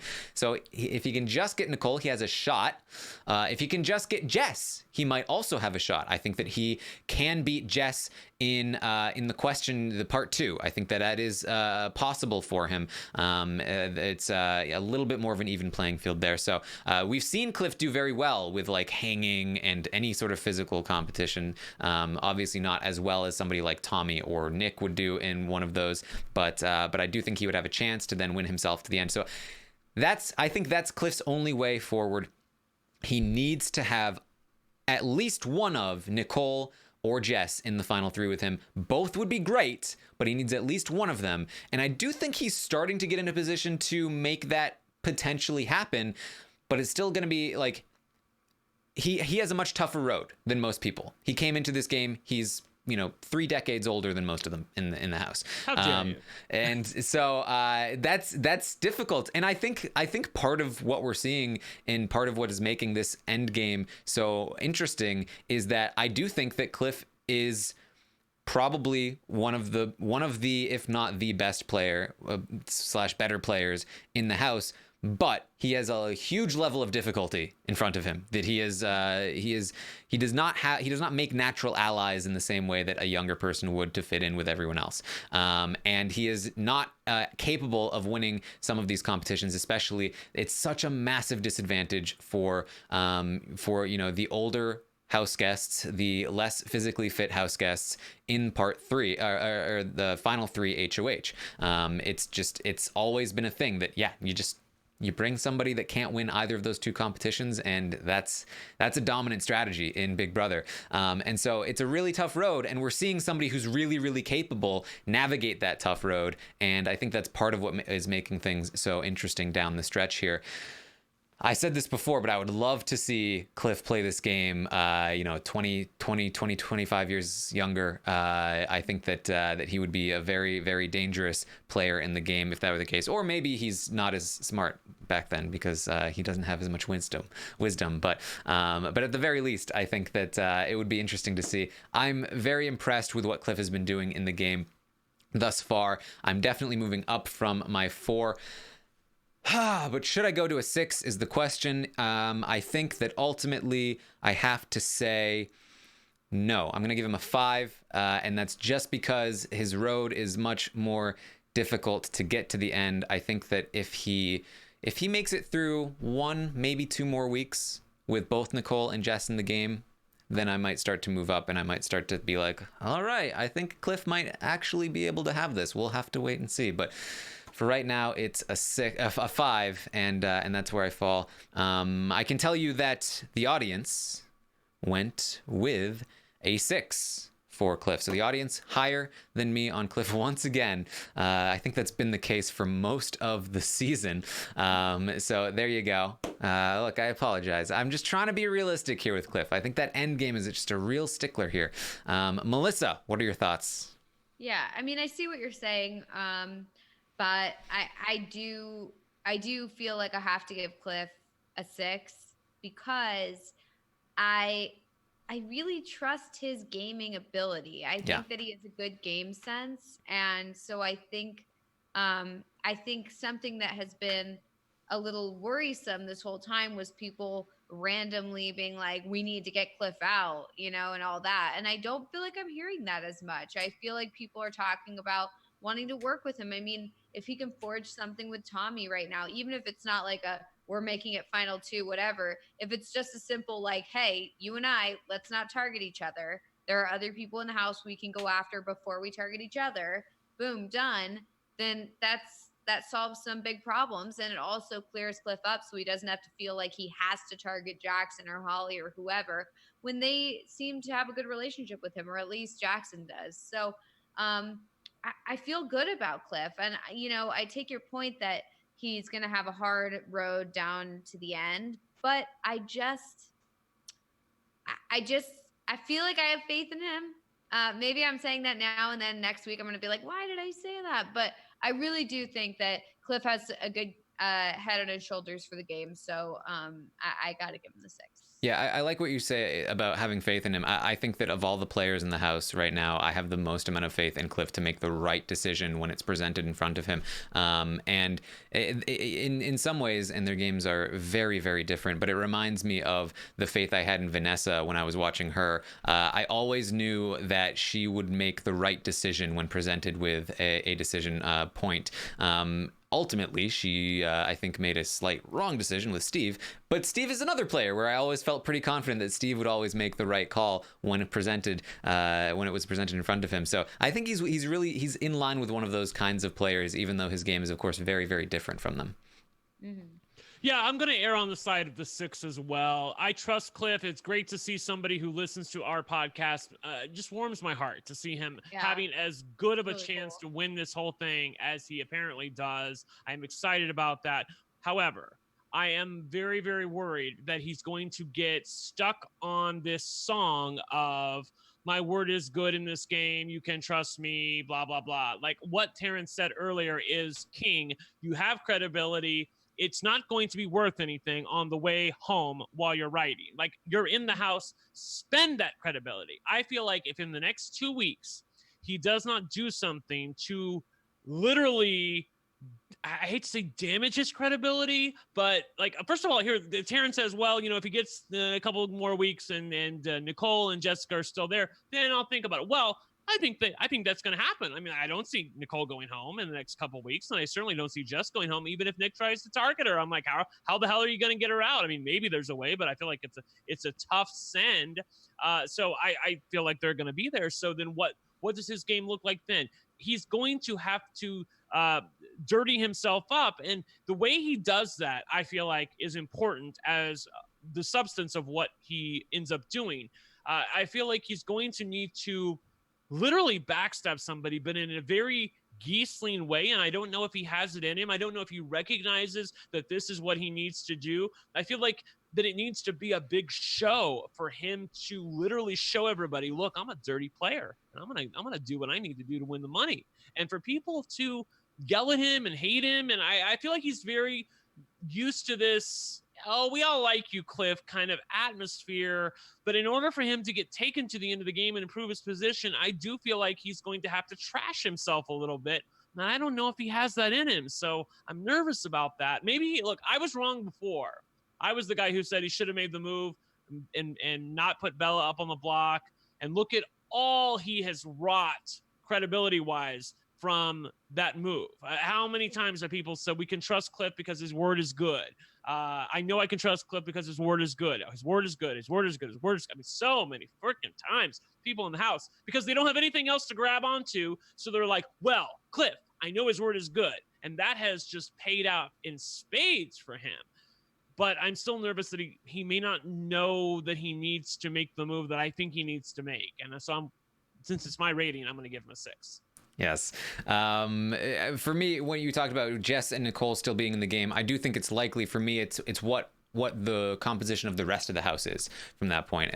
Are they still locked in some kind of battle, or are they now united against his group at that point? That, for me, is what's going to determine where Cliff goes from there. I think I do disagree a little bit. I don't think that Cliff needs to dirty himself. I think that for me is his Hail Mary. That if Jess and Nicole head out the door, or looks like he won't be able to make it down to the end with them, that's when I feel like he needs to do something to make him takeable from the remaining players.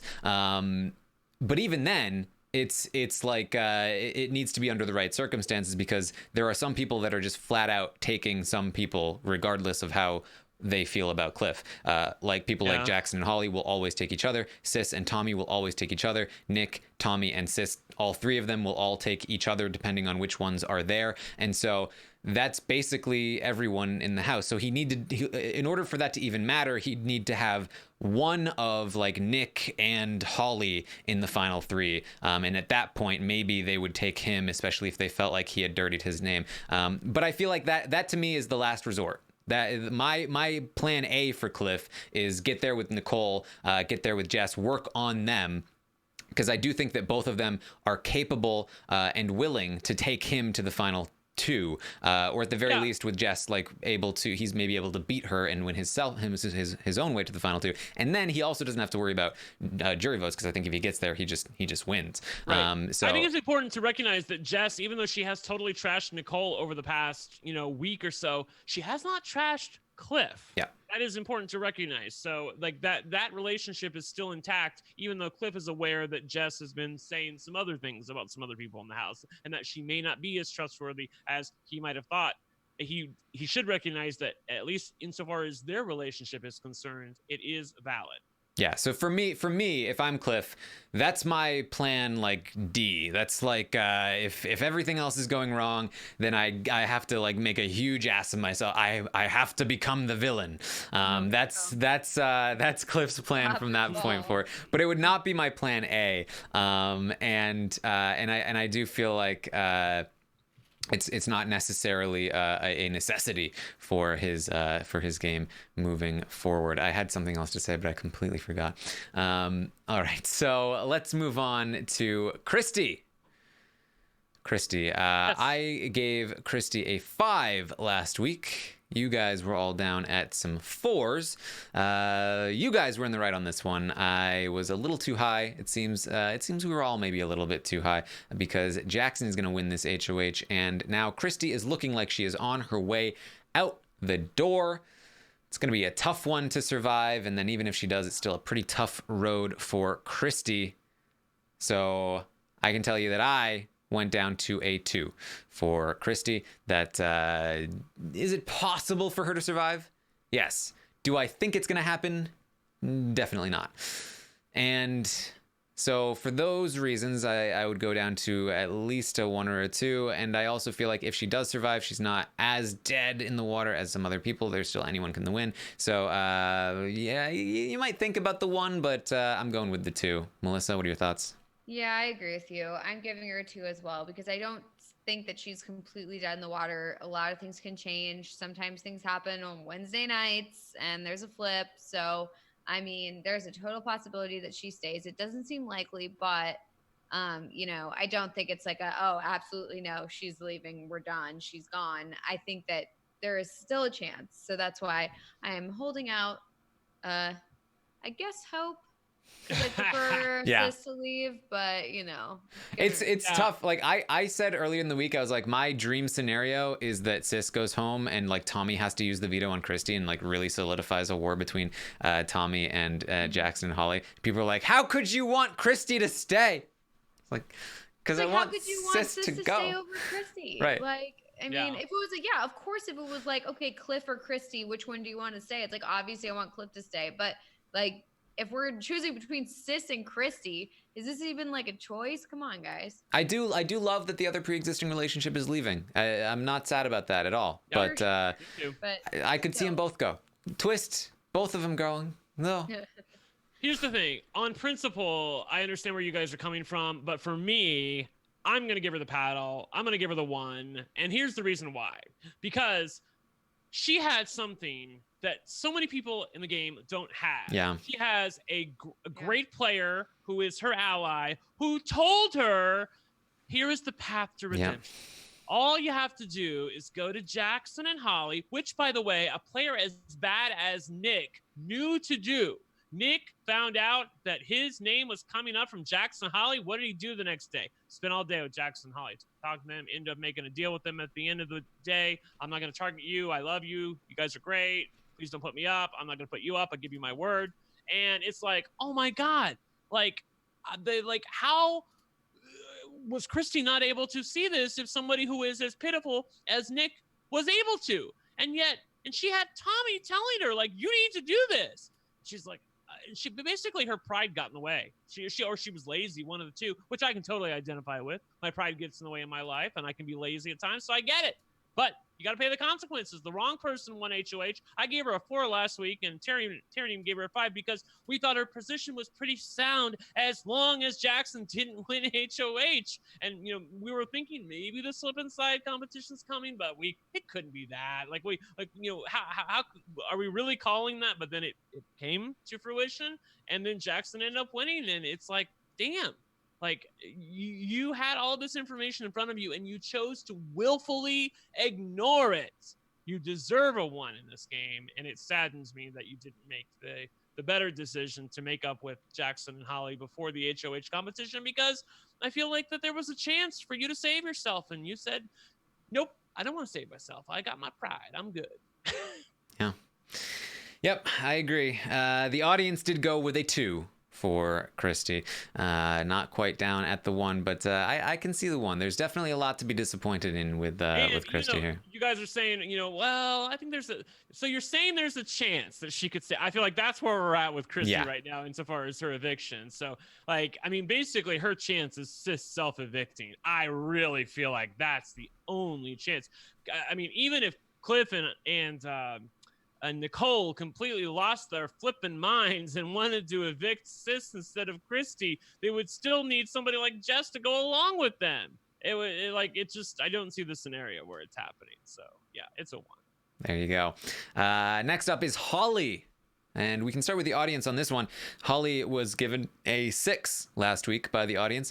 The audience stayed with their 6 rating this week. I think that's pretty fair. I think that Holly is in a still halfway decent spot. I think she's still one of the more likely winners just because she is protected by Jackson. She's one of the few people who I do think will just flat out be able to survive a direct attack because most people would vote out Jackson over Holly. I do believe that to be the case.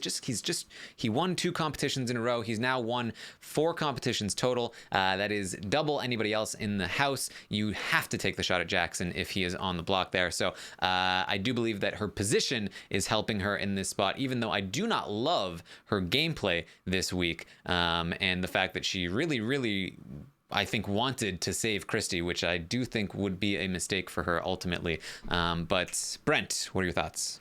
Yeah, I gave her a 6 last week. I'm going to stick with the 6 based on our the way we do our pricing and everything. This is actually beneficial to her that I'm not obviously it would be more beneficial if I increase her rating, but just the fact that I'm keeping her at a 6, which is one of the positive scores, I feel like helps her. And I feel like that's all she deserves right now. She played badly this week in my view. Like, she's lucky that she had someone who was as, to be honest, dumb as Jackson to have tunnel vision enough to prevent her from making a massive mistake and following through with this plan to save Christy, because I feel like Holly, left to her own devices, would have saved Christy. In fact, I don't even think she would have put Christy on the block, although maybe that universe looks better where you don't even put Christy on the block and you make good with them. Maybe that looks better if you just don't do it from the beginning. But I do feel like Holly in some ways is very easily influenced. On the other hand, her position is really, really good. And you can't tell me that if Jackson goes, that is anybody really going to come for Holly? Who's coming for Holly if Jackson goes? Like, I don't feel like she's going anywhere.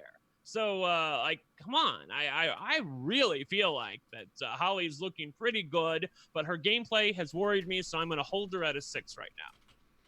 All right. I'm with you in, not that I'm holding, but in that I am going to go up to a 6, which is a little strange because her gameplay I even have less faith in. Just I don't love what she did this week, but her position is dramatically saved by this Jackson win, which not only kept her safe this week, not only put her in a better position moving forward, but also, as I mentioned, put Jackson ahead of her on the target list pretty solidly. And that's all really good for Holly. She's also making some inroads here with Cliff and Nicole. That's good for Holly as well. So I'm going to go with a 6 for Holly. I think she's one of the more likely winners at this point, but man, it is still so even. Melissa, what are your thoughts? Yeah, I mean, I agree with what you guys are saying, but I do feel worse about her this week just because I didn't like her gameplay. I thought she was kind of like waffling on everything, and it was like, if you're just gonna make the move, make the move. Don't be like, oh, I want to work with you guys, so I don't know what I want to do. Like, let's do this, not. And I just feel like I just feel like now, especially that Jackson and her are considered huge potential targets for going up in the block this next week. And I think that Jackson is very likely to win a veto, save himself, and then, okay, Holly goes out the door. I just feel like she's not in a great position. I don't feel like she maintains some good relationships with each side of the house, because I think that the whole sis thing and her and everything, it just didn't sit well with me this week in terms of how it's going to go next week and her position moving forward. So I don't feel as confident. Like, I feel like it's one of those things where it's like, I don't really like her position, but it used to be that, okay, even when her and Jackson were like the Lone Rangers, like doing their thing on their own, I really thought that she was a strong gamer. And I thought she had a good head on her shoulders for the game. And now this week watching it, I feel like I don't know if I still feel that way. I mean, I think that she's obviously right. smart person, and but I do think that she kind of lets emotions get a little bit involved. I mean, when it came to like working with Christy and Sis and Tommy and getting them back together, it's like, that's not the right move, but she's kind of like, well, she's sad, I don't know what we should do. So, well, I mean, just to stop you, like, I feel like old habits die hard in some ways, and I don't like. Yes, like I agree with you that she's made some mistakes, and as I said in my rating, but on the other hand, I feel like that aside from a couple of mistakes this week that she was obviously prevented from making, her social game is really good, and I do feel like that she has a base level understanding of Big Brother. So, of the people in the house, like, I have more faith in her than most people. Yeah, no, absolutely. In terms of like gameplay, I absolutely have more faith in her than, I mean, you've got like Jess and you've got Sis and other people in the house that I'm like, no way. But I just feel like I had even more stronger feelings for her before this week, because I was like, she's gonna make the right move. I know exactly what she's doing. Like, go Holly, I got it. Now I'm kind of like I feel like she kept trying to steer Jackson in the wrong direction this week, and it was like, thank God Jackson's not listening to her. So I'm gonna give her a 5 this week. All right, so let's talk about Sis. Sis, you both gave her 1s last week. Brent, I see the paddle already.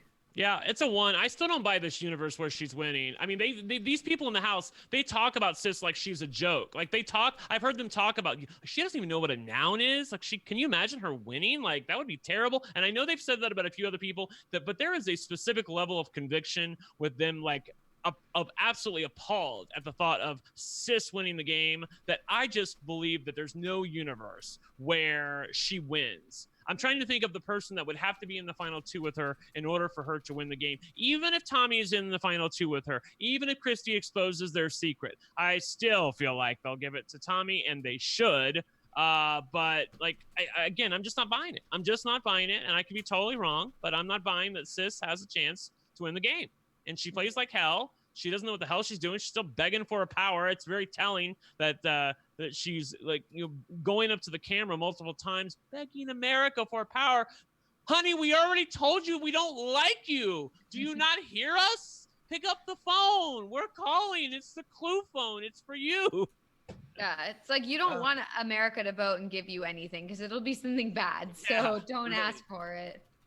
But yeah. 1 for me. Melissa, are you there too? Yeah. All right, 1s from them. I'm sorry, guys. I'm not there. I'm not at a 1. Are you still at a 3? I'm not at a 3 anymore. Okay. Losing Christy was a big blow for Sis. However, I do think that Nick is more likely to take Sis to the end than I thought before, and that's huge for Sis, because I think Nick is the person that she can win against. I really feel that way. Again, just like look at the jury votes. Jess hates Nick. Jack probably goes for Sis. But they're gonna vote for Sis. I mean, I know they hate Nick, but they're gonna vote Jess. for I absolutely believe Jess would. Okay, Jess, whatever. Jack slept with her all season long. Christy loves her and hates Nick. Tommy Nah. probably goes sis. I don't know.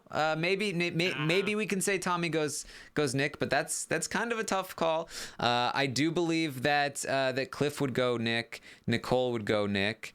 Jackson and Holly. Jackson and Holly. Are they going to vote for sis? And Holly hates sis. Right. So that's, let's be generous, and that's 4-4 right now. So wait, I'm missing a vote. I didn't find 4. I found 3-4. I found 3 votes for I might have fingered things wrong. Yeah. You fingered Tommy. He's not a vote for her. So like the only votes for sis. Kat. Oh, we forgot Kat. Oh, Kat. Yeah. Kat. Kat hates Nick. I don't think she's gonna vote for sis. Like, you're really gonna vote for somebody like sis who did nothing, literally did nothing. Holly, yeah, they're mentioning Holly hates Nick more. That's true.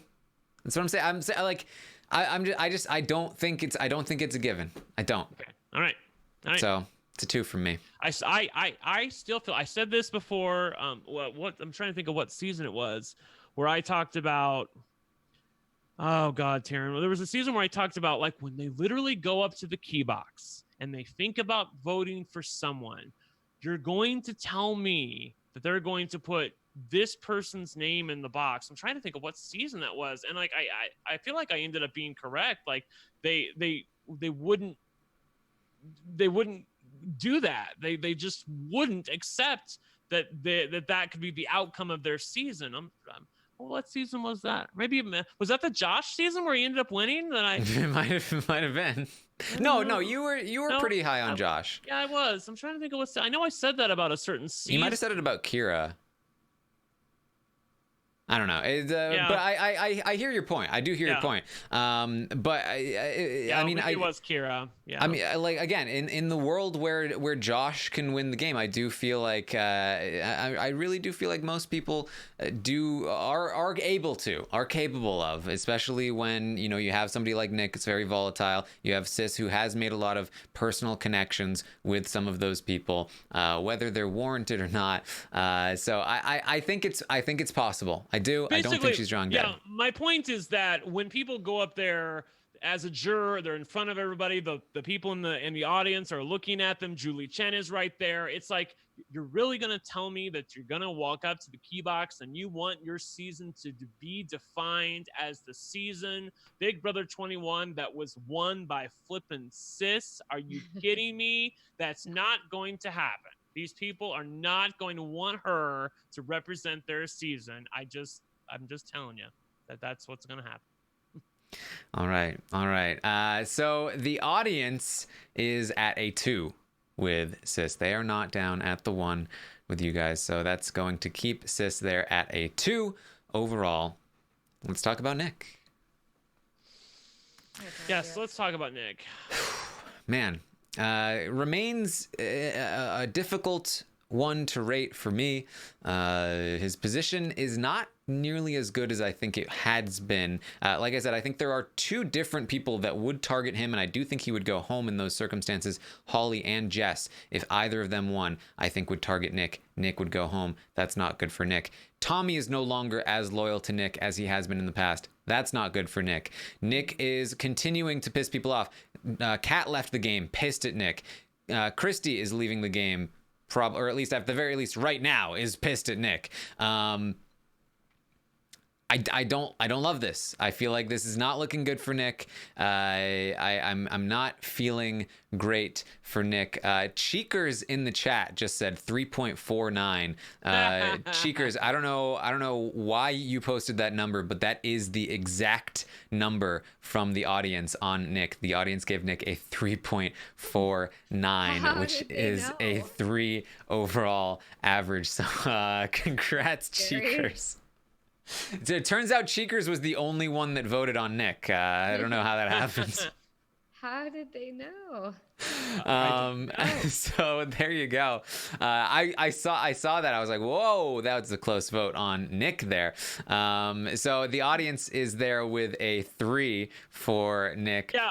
I'll go first on this one, Yeah, if you go don't ahead. mind. I feel like that Nick, I gave him a 4 last week. I'm going to bring him down a point. Actually, I do feel like that his play has gotten worse. I feel like it's more exposed now. I feel like there are people that are targeting him in the house, and that wasn't necessarily true last week. He was at a point in time where he says he didn't throw the HOH competition. I don't believe that he threw the HOH competition, but enough people believe it and he also makes the whole point of throwing competitions is that people think that you're weak. If you tell people, hey, I'm going to throw this competition, it sort of defeats the purpose of throwing the competition, especially when your allies could be in danger. He's already told Tommy, I think I'm going to throw this HOH competition. I feel pretty good, so no need to win this one. Now, who knows if he's actually going to do that, but just telling Tommy that if Nick doesn't win this competition, Tommy's going to look back at that conversation. If somebody like Cliff or Nicole wins and Tommy's up on the block, you best believe he's going to hold Nick accountable. Like, why weren't you trying? Like, did you throw that one? What was going on there? So I really feel like you have to hold him accountable for some really shabby gameplay this week.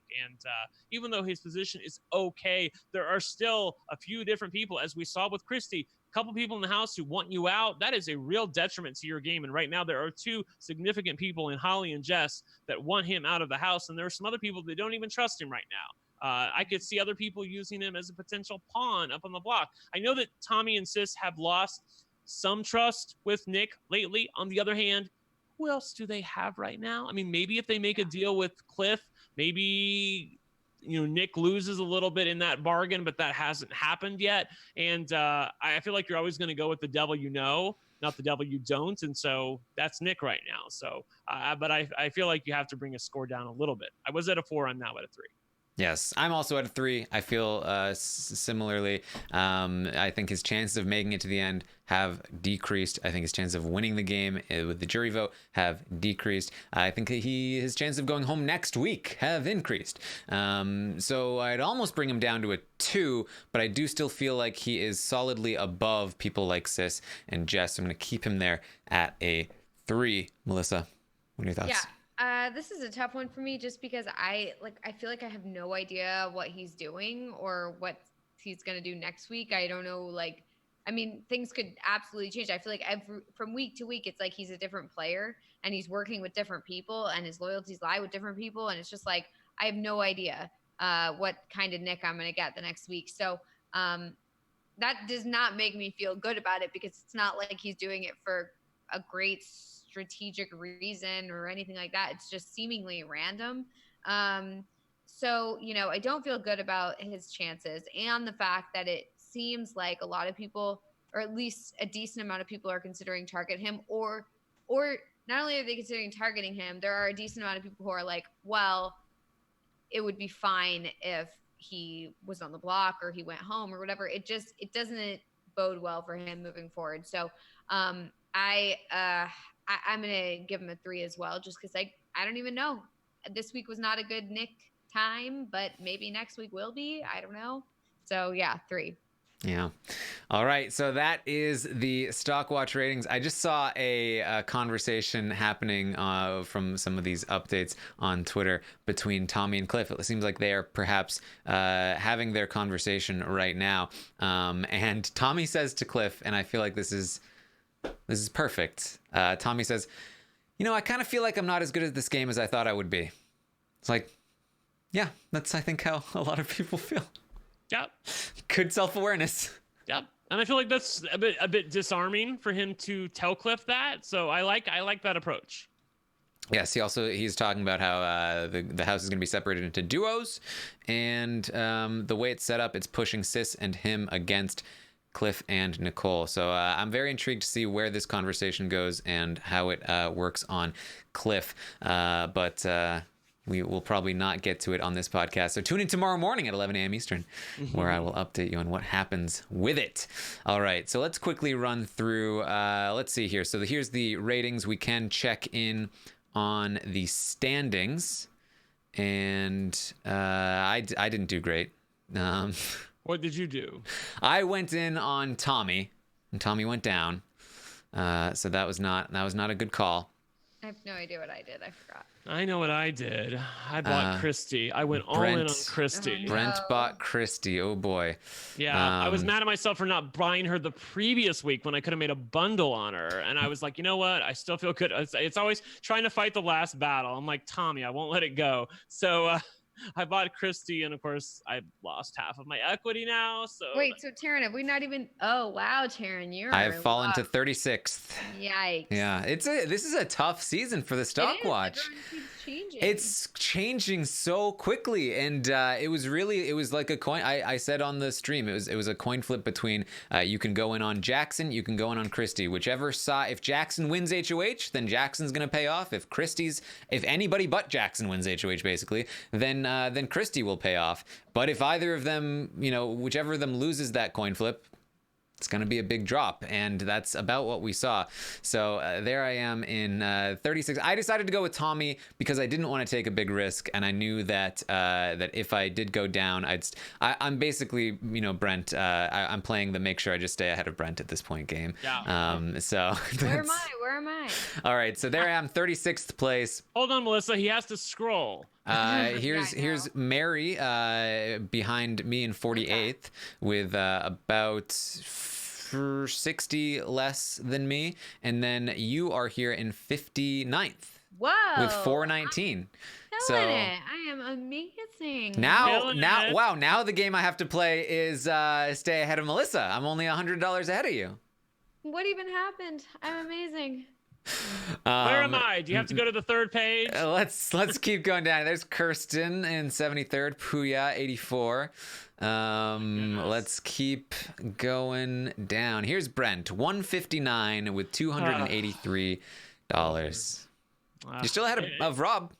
I could have been a contender. What did I do? I tell you. I bought Cliff.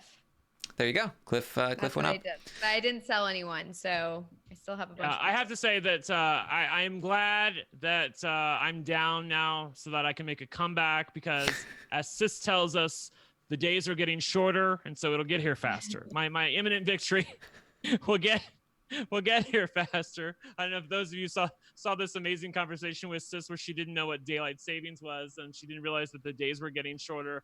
And she's like, oh, well, that's good because the end will get here faster. And Nicole deadpan says to her, yeah, the days will get shorter, but like time stays the same.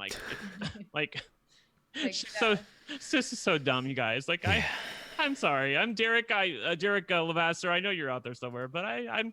It's the truth. She's so dumb. I don't understand how she got into college. She doesn't understand what a noun and an adjective are. She like. How do you get into college and you don't know that? Is she part of that scam where people like scam their way into college or something? I don't know. This sounds shady to me, Taran. All right. Yeah, well, she's a soccer star, quote unquote, but didn't someone find her soccer profile and see that she only played a couple games or something? Yeah, whatever. It seems very college admission scandally. That's like me saying I'm a star podcaster. But you are. Well, looks like the top three remain unchanged at this point. Alaska May in first went in on Nick. That didn't pay off. Blue Tortoise in second went in on Tommy. That went down. And then Noodles just held. But Kelly here from the patron group went in on Jackson, made a big push to fourth place. So good job, Kelly. That was dicey. I thought about it. I saw Jackson. The way the pricing system is set up, if people are at $1, it's almost impossible to make money. You really have to get them out of that wormhole of 1, 2, 3 in order to get them to make you any money. But once they're at 3, 4, that area 5, that's where you can really make some money. And obviously the people that are playing really well or have previously been playing really well, like Tommy, where they just continue to compound interest on top of themselves by playing consistently over and over and over again. That's the other way you can make money. So I almost went with Jackson, given that he was rated a 4 last week. Was it a 3 or 4? I think it was a 4, but it was barely a 4. And his price was right around there. And I was even if he just goes up 1 rating point, then he'll make a boatload of money. But I knew how much danger he was in. But I also knew that it was the slip inside likely coming up, but I didn't know for sure. I was so mad. All right. I asked how you would rate the episodes of Big Brother this week. That got a 6 average rating. People a bit higher from last week. How would you rate the feeds? A 6.2. Once again, that's about about a point higher than last week. Maybe a half point higher. And then how would you rate the season as a whole so far? 5.5. We have passed the halfway point here. We're above a 5. The people have spoken and they love it. The season is being redeemed. The season is above average. High praise, Melissa. High Yes. praise. I asked you to rank the players from your favorite to your least favorite. Now, Nicole has been in the lead for the last, 6 weeks or so. But this week, Cliff stole the lead from Nicole. 8.08 average on Cliff, 8.07 on Nicole. Very, very tight race for first place, but Cliff is going to clinch it. I have to imagine that has to do with Nicole's boneheaded move on the eve of the eviction. Then we get to third place, which has historically been Kat. Kat no longer in the race, so Holly is going to take up that position. And following Holly... I know who. I bet you do. I bet you do. It's I'm sure it's going to be our friend Mickey Jackson. It's Jackson in fourth place. Wow. Now, I was going to tell you guys that honestly, I looked at Jokers today and they have the popularity ratings on there. And Jackson has gone from 11 days ago. He was rated in last place and was in last place by a good margin over a variety of other house guests. This is even when Jack was in the house. And Jackson was in last place. And over the last 11 days, he has steadily climbed up to now where he is the third most popular, according to Jokers, third most popular active house guest.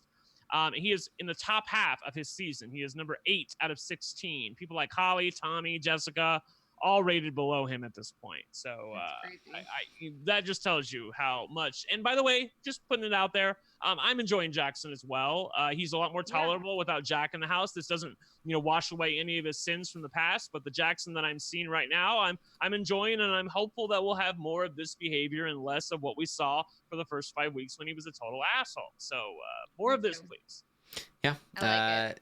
It's just 2 weeks ago on this poll, Jackson was third to last with a 3.1 score, and now he is in fourth place with a 5.2 score. So pretty big jump there. Tommy just behind Jackson in fifth place, and then we see a big drop where we get and it's to the dregs. Yeah, Nick, Christy, Jess, and Sis fill out that bottom half.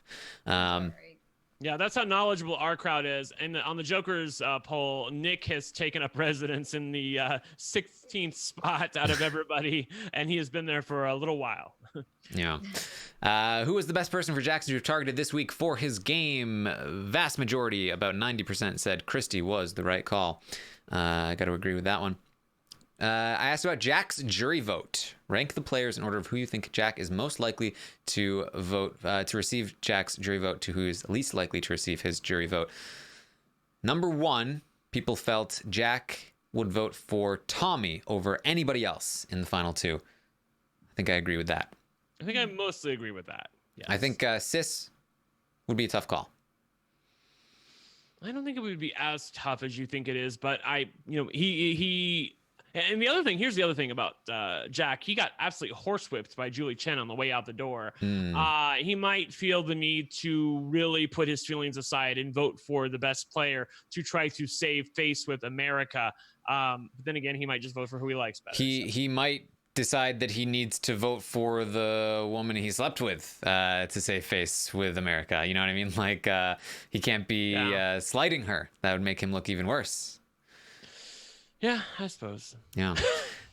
Christy was in second, but she's on her way out the door. Jackson taking up that next spot. I think Jackson is another contender for Jack's vote. Jack feels really bad about losing Mickey's trust, and I feel like he would like to make up for that.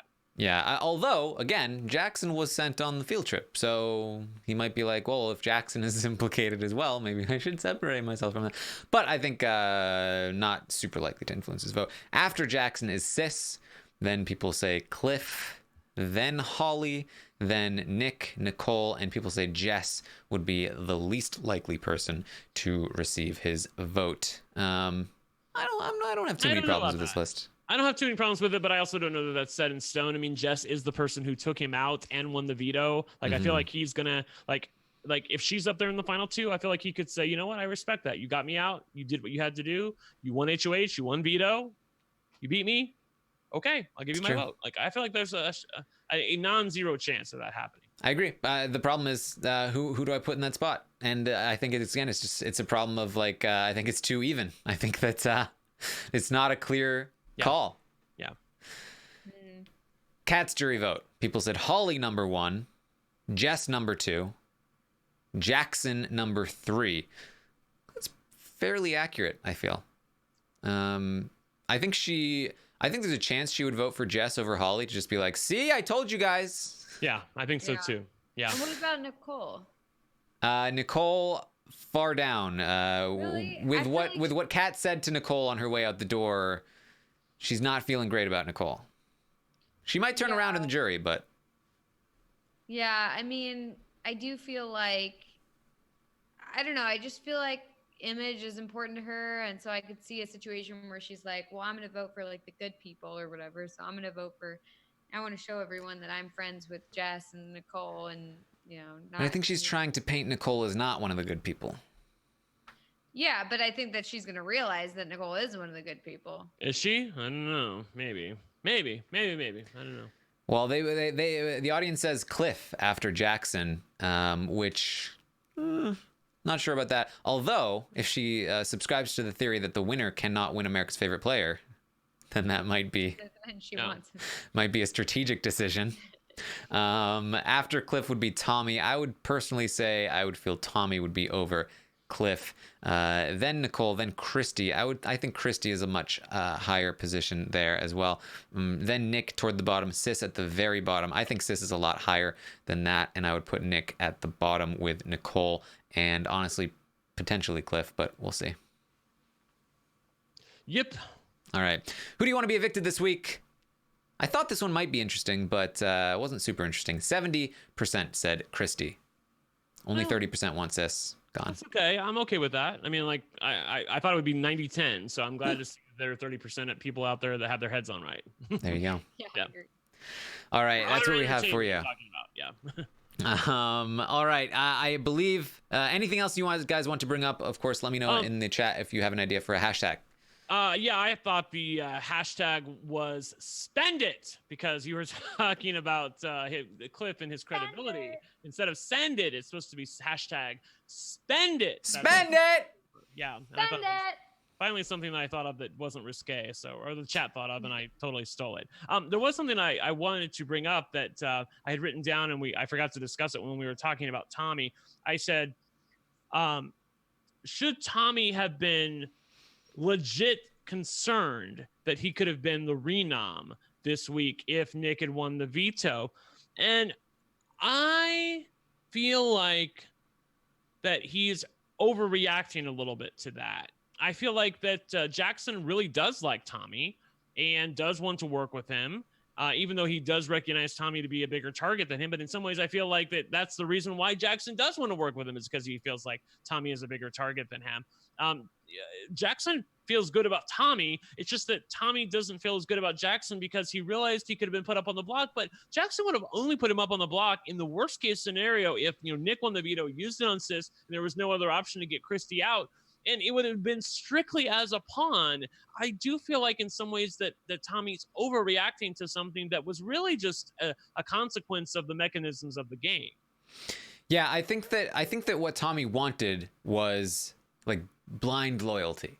And when he didn't get it, he was like, well, no, sir.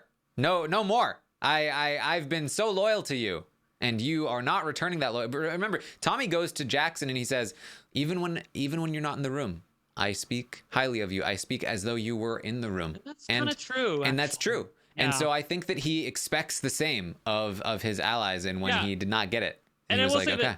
Tommy's been very, like, almost too honest with Christy and Sis, and like he's like basically explaining to them why Jackson made this move and why it's the correct move and how he understands it and what the mistakes they made last week that led to him doing this. And like it's sort of intriguing to watch where he's like, you know, explaining to Christy and Sis that, you know, he's making this move because we intentionally, me included, left him out of that deal last week. That was such a stupid play for us to make. I don't understand why we did that. But also, you didn't make peace with him, Christy. You know, like I mean, there are a variety of reasons why things happen this week, and I'm very heartened again to see that Tommy's recognizing them and not, instead of just playing songs from the past. I'm surprised he's being honest with them like that. I mean, I'm wondering, I was thinking, like, does he think this could get back to Jackson or something? Or like this, the house will talk and Jackson and Holly will hear that he said this or something? Because otherwise, I don't know why he's doing it, because what benefit does it have to him or to Christy or to Sis to talk like that? I mean, you know, if someone's venting to you and you're like, yeah, well, you were wrong. Sorry. Like, that's not what they want to hear. Yeah. So like, it doesn't make them feel good. So I'm surprised that that's kind of how he's treating this, unless he thinks that this information is going to get to Jackson, and then he'll be able to say, no, I told them I was on your side. I was this, like, I told them why you made this move. I totally get it. And I even told them that. You can ask them. Yeah. But I don't know why. I just randomly remembered what I was going to say about Cliff. Oh. Okay, go ahead. Yeah, this is the time to talk about it. Yeah, because you were saying that you weren't sure that Cliff was willing to break his word. Cliff has talked to the cameras and said that even if the alliance had come together and been an official alliance, he still would have had to do what he had to do, even if that means being devious in the house. So that did give me faith in his ability to go back on his word if he needed to do it. And so I do feel like he would do it if it was beneficial to him. And so that's what makes me curious about this Tommy conversation, because I feel like it would be interesting if he does make some kind of deal with Tommy and then does not plan on sticking with it. Yeah, I'm very intrigued to see how much stock he puts into giving Tommy his word, if he does give him his word. Mm-hmm. All right. So that's what we have for you. Thank you so much for joining us. I will be back, of course, tomorrow morning at 11 a.m. Eastern to update you on everything that happens today on the Big Brother 21 live feeds. Wednesday night, we will be back to recap the Wednesday night episode of Big Brother 21. Should be a lot of fun. And then... yeah, that's what we have. Check out all the great stuff. Make sure you check out the Derek Levasseur Taran show. I went to his house. On location. Oh my gosh, yes, so cool. How was that? It was really cool. He actually was like, you are, I think, the only person in the Big Brother community to know where I live. So apart from his good pal Cody, which you're totally going to tell me after this podcast is over, right? No, he will murder me. Made that very clear. But it was a lot of fun. It was a really good interview as well. So I really recommend you guys check it out. Had a really great time. We ended up talking for most of the day because he really loves Big Brother. He's really back in it and really has a lot to say. So it was a lot of fun. Check out the interview. Go ahead. Yes, I'm sorry. The chat is asking, do we have a confirmed guest for Wednesday? Is that something we can announce, or we don't know yet? Because I know Rob talked about it on Sunday. Yes, so. It was on the poster. I don't think it was confirmed at the time, but I do believe it is confirmed now that Brittany Haynes will be joining us on Wednesday. Yeah, they're all asking that. I know. Brittany coming. Yes, he's coming. Yes. So I'm always the person that I try to be conservative about announcements just in case. But it was confirmed today. So as long as it stays confirmed, then we will have Brittany. Exactly. People understand that we're so she's confirmed, but life happens and things get in the way sometimes. So she's gonna do the best she can. So let's. We have all the hopeful expectations or hope in the world, but let's keep our expectations low. Yes, should be a lot of fun. Really, really enjoy talking with Brittany. All right. You can find the Derek interview, the Taran Show, on iTunes, wherever you get your podcasts. I also tweeted the link out on my Twitter at Armstrong Taran, and you can also find it at robhasawebsite.com. If you go to podcasts, you can find the Taran Show. So that's where you can find it. And you can find Brent at One Lucky Gay. You can find Melissa at It's Melissa with 3 A's. You mentioned that you think it was the first time you did it when we were talking with Caitlin the other night. I think it was like you saying Melissa with 3 A's. I was like, whoa, feels weird to hear her say it. Right. Very strange, but there's a first time for everything. It was good. You did. It was a good They're hard to nail. It's hard to get the right timing. Yeah. All right. So thank you once more for joining us this evening. For Brent and Melissa, #spend it. We'll see you next time.